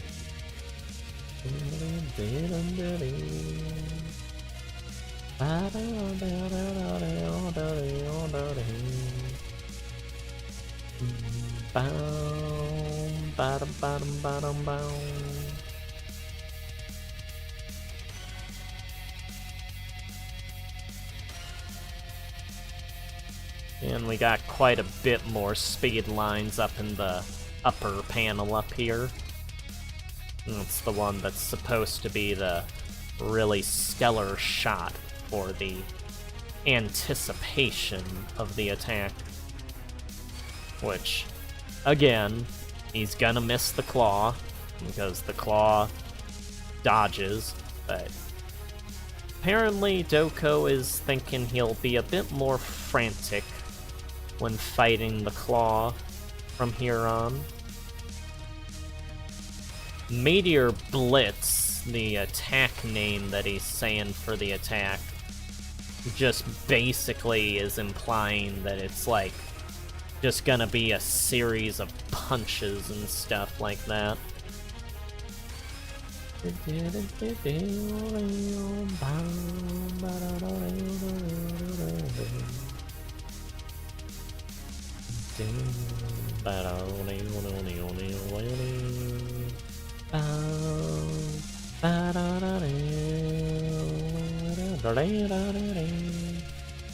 Yeah, this is music from the first level of Mega Man 04, which is a very epic intro, as the music would imply.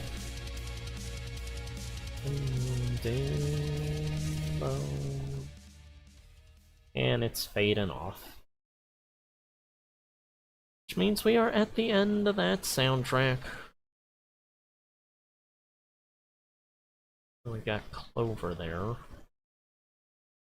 How's about House of the Dead? Magician.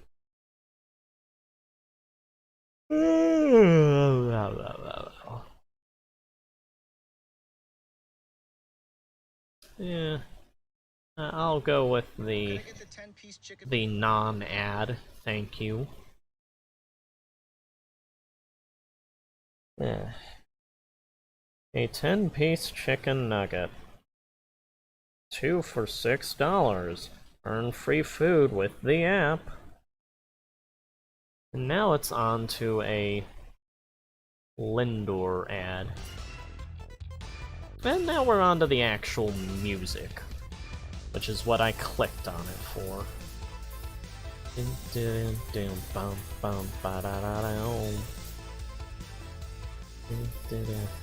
This is the final boss music for the remake of House of the Dead. Very annoyed that they didn't use the original soundtrack, considering Magician's theme is like one of the best boss themes of all time. But at the same time, this sounds pretty epic itself, so it's... I don't like that it takes the Magician theme place, but if it weren't for the remake of House of the Dead and was a new installment, I would love this as, like, the final boss theme.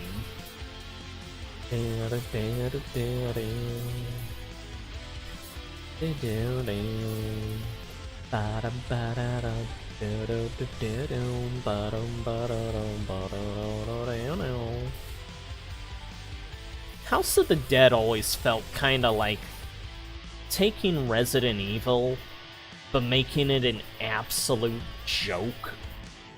Like for the first game of House of the Dead, there's some seriousness to it, but after that, it just goes completely off the rails, and it's just embraced the absolute comedic aspect of it.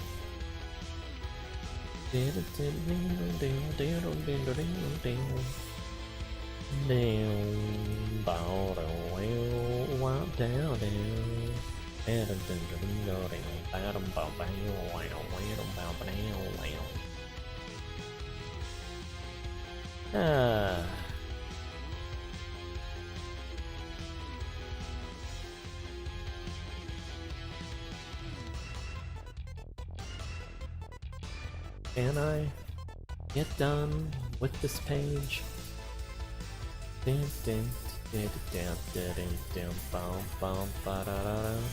Yeah, you need music or something playing in the background while you do this type of work.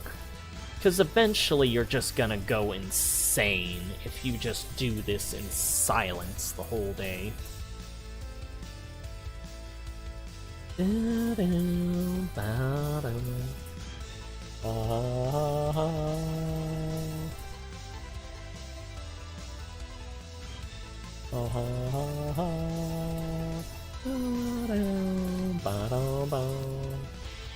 It's always so epic when you have, like, the choir in the background of a final boss track.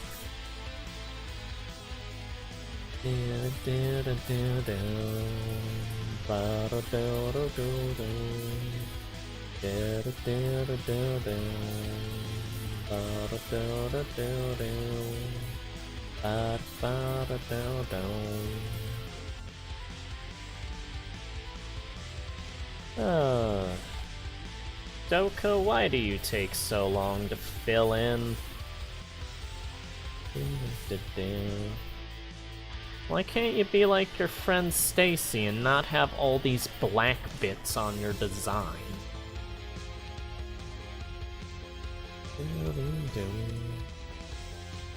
Well, because then I won't stand out in this black and white comic, and I'll just be a very empty-looking character, like how I look here without any blacks.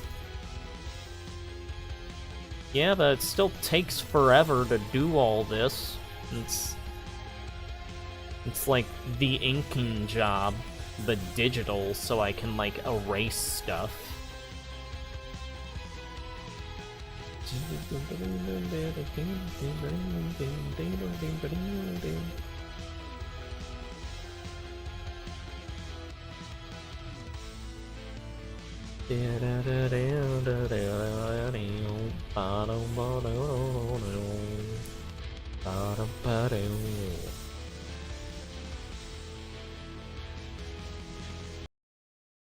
Well, that's the end of that. There's your answer. Well, at least this is a different commercial than normal. You don't normally get Kit Kats. Nice wafers are having their moment. Have a break. Have a Kit Kat. Add mint to the moment with Mint Duos. I do like mint Kit Kats. This is a Ben Briggs remix of What I'm Made Of, Crush 40, Sonic Heroes.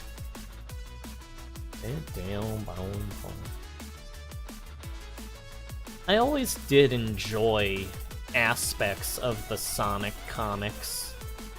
The Archie, Sad AM feeling Sonic comics. It was always interesting to me, the sort of pseudo-sci-fi version of the series. certainly had a lot more twists and turns than pretty much any other version of Sonic. No matter how good or bad you might consider that.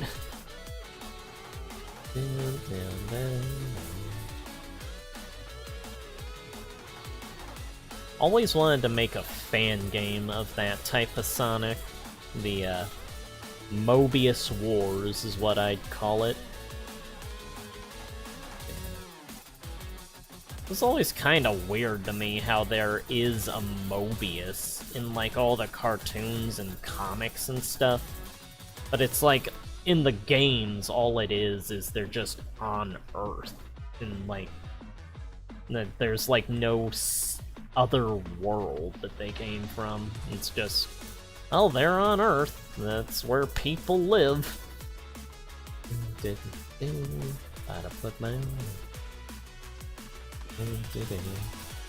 I think Sad AM, if I remember right, started off with the implication that it was an alien world that Robotnik had come to in, like, the pilot of it. But I think the plan was to have it be later on that, Snively and Robotnik were, like, from the past, and Mobius was future Earth. And they, like, hijacked their spaceship and went through like all sorts of space-time alteration. You're not on the planet, so time passes differently stuff. And when they got back, all the animals were like humanoid and everything. I think that's how it was supposed to go. But I haven't read like the where that information came from in years.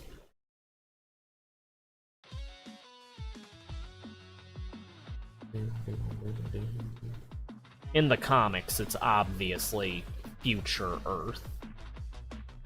They go about it a different way, but that's how it is still.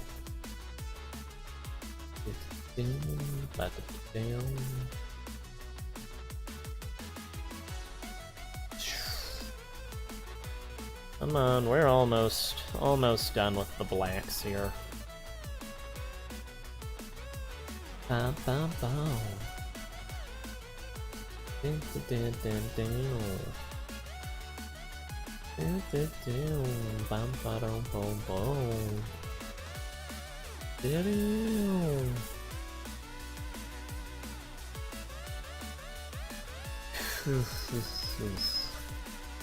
Can't beat a good Sonic track.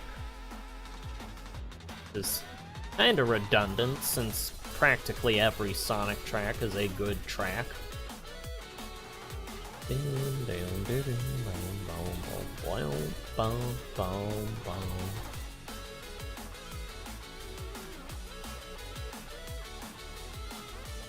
Yeah, Sonic and Mega Man, they're my go-tos for good video game music.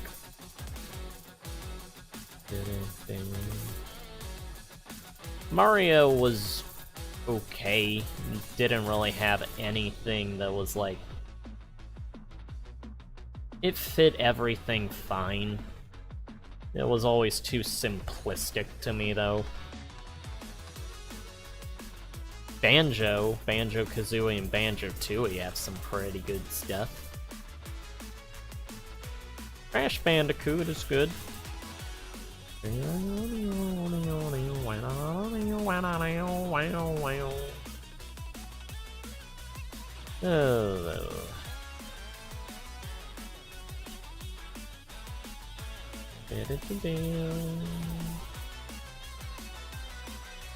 Then for this remix, I think this guy adds in parts of This Machine on here at the end of the song. Trapped in this machine, don't know how long we've waited, as the Eggman's watching. Yeah, that's absolutely This Machine.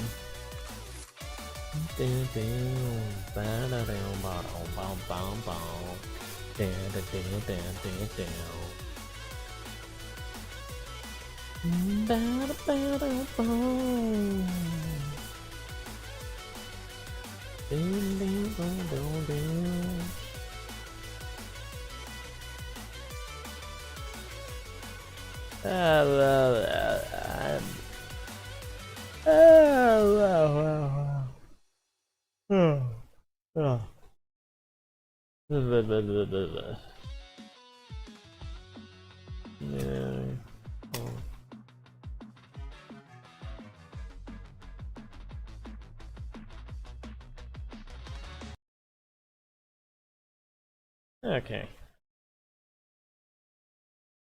Head on over to some good old Diddy Kong Racing credits music.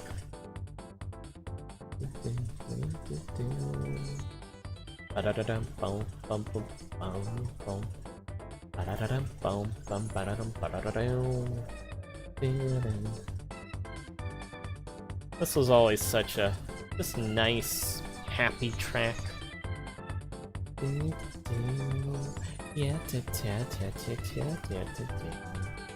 Yeah, you want a good racing game, this is what I'd go with. Diddy Kong Racing. Although it was always odd to me that Diddy Kong was the main character, since the game was on Timber's Island, the tiger character of the game. Felt kinda like Diddy just kinda coming in and taking the game from him, story-wise.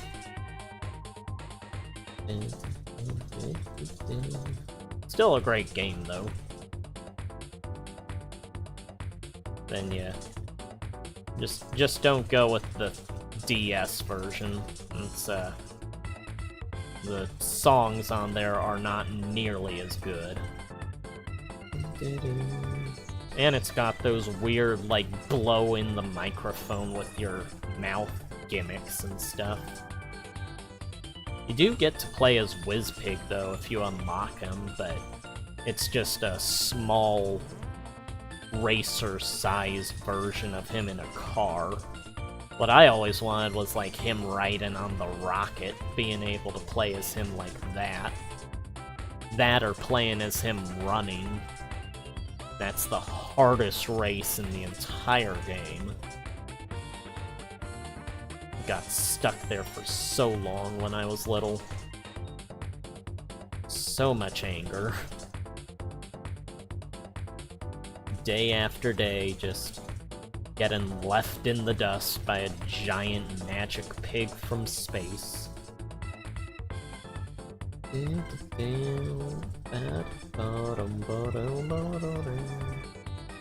Yeah, you gotta hit like every single speed up pad in that race. On every little tricky cliff they're placed on.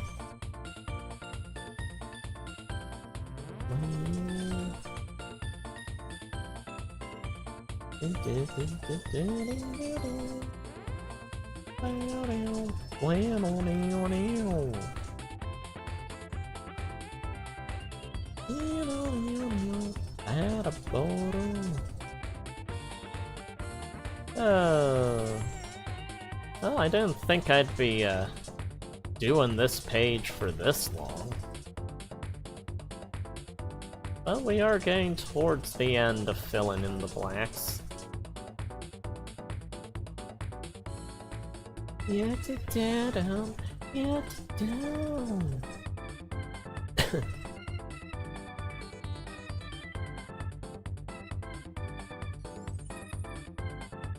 And then one more character to color here. Boom, boom, boom, boom, boom, boom, boom. Wow.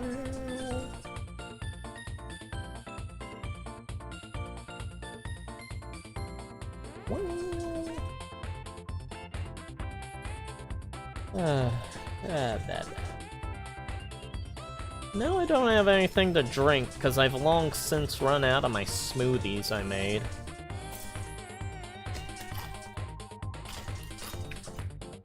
Got a few specks of cornflakes to feet, though.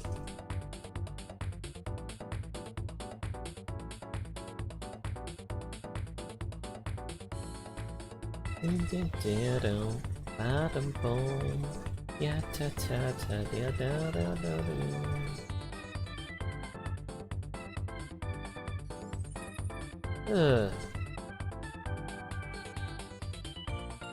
Boom boom boom boom boom boom boom, ba-da-dum boom boom boom boom boom. I really wish there was a way to fill in all of these lines right here. I really wish there was a way to fill in the lines without me having to, like, physically go back over all of them with the stylus. It takes so much longer than it needs to. It's not, like, terribly long, but it's like... It doesn't feel like I should have to do it, because I technically filled in everything already. It just doesn't get everything I want it to. Down, bottom, bottom, bottom, bottom.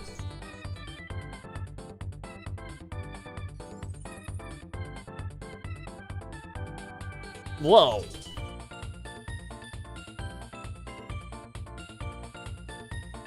By line detection, what's that mean? What are you doing? Why are you freezing?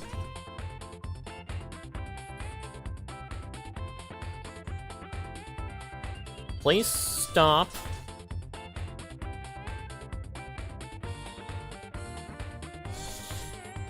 We were having such a good time. What are you doing here?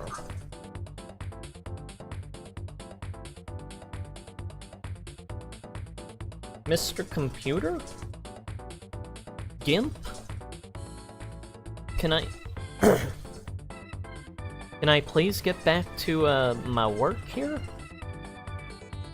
Or are you in the process of dying?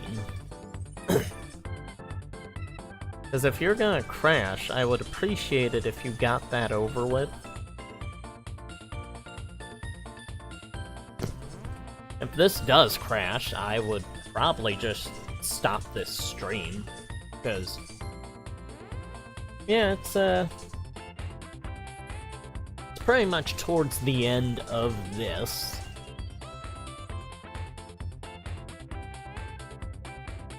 Assuming this does anything at all, and we're not just stuck in purgatory here.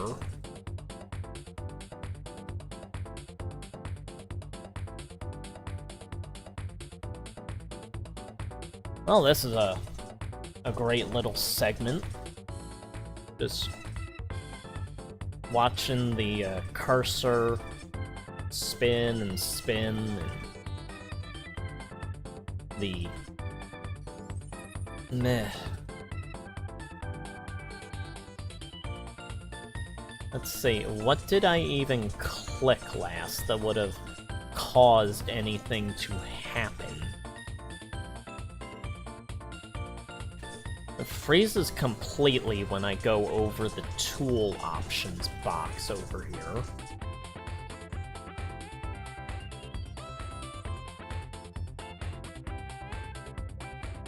Yeah, I know you're not responding, I can see that.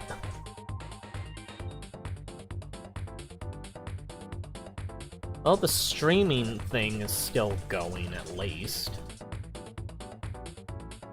It's just... the GIMP program is, like, dead.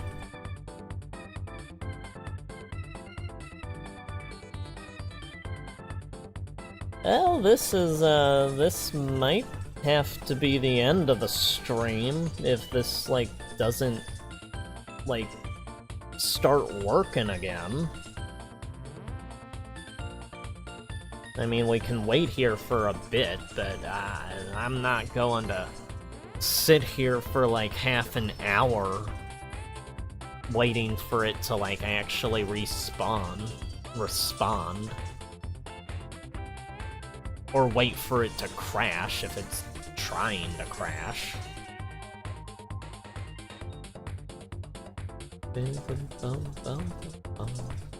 At least we got this music in the background. Bum, bum, bum, ba-da-ba-ba-boom.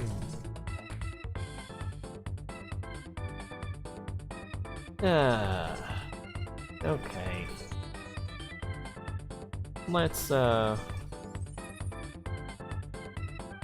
Let's see here.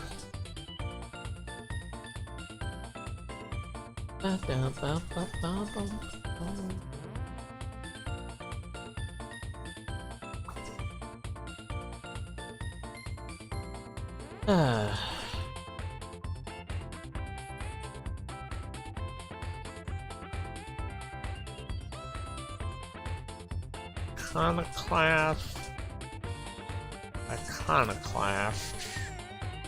You already did that one.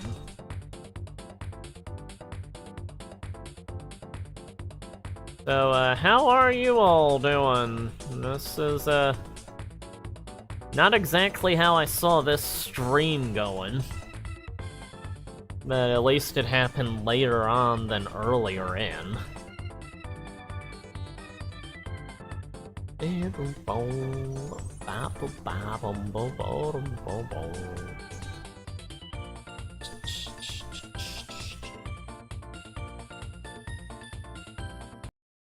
Ow. Ow, ow, ow, ow, ow.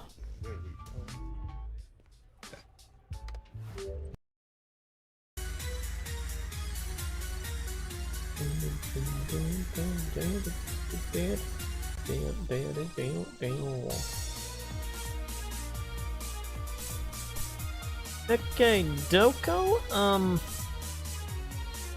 not sure what I did to offend you guys, but, you don't seem to be wanting to give me my ability to draw back. So, we might be having to end the stream here, unfortunately.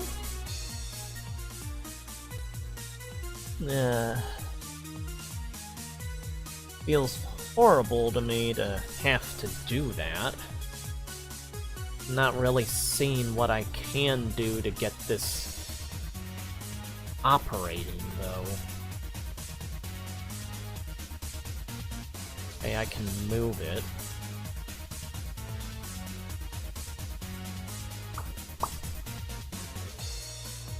Yeah, Papa. Well,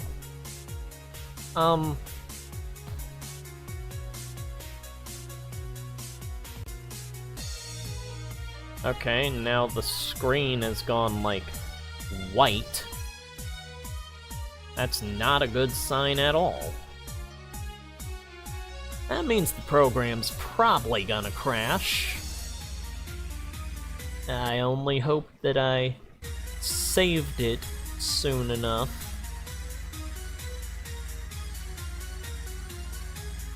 Then I'll probably have to go back off screen and take care of all this, but yeah, I think this is what we can do of the comic page today. So I guess this has been a page... Oh, the music's skipping now. That's another sign of the program trying to do something. And now the music's cutting out entirely. Okay, I think this computer is trying to die.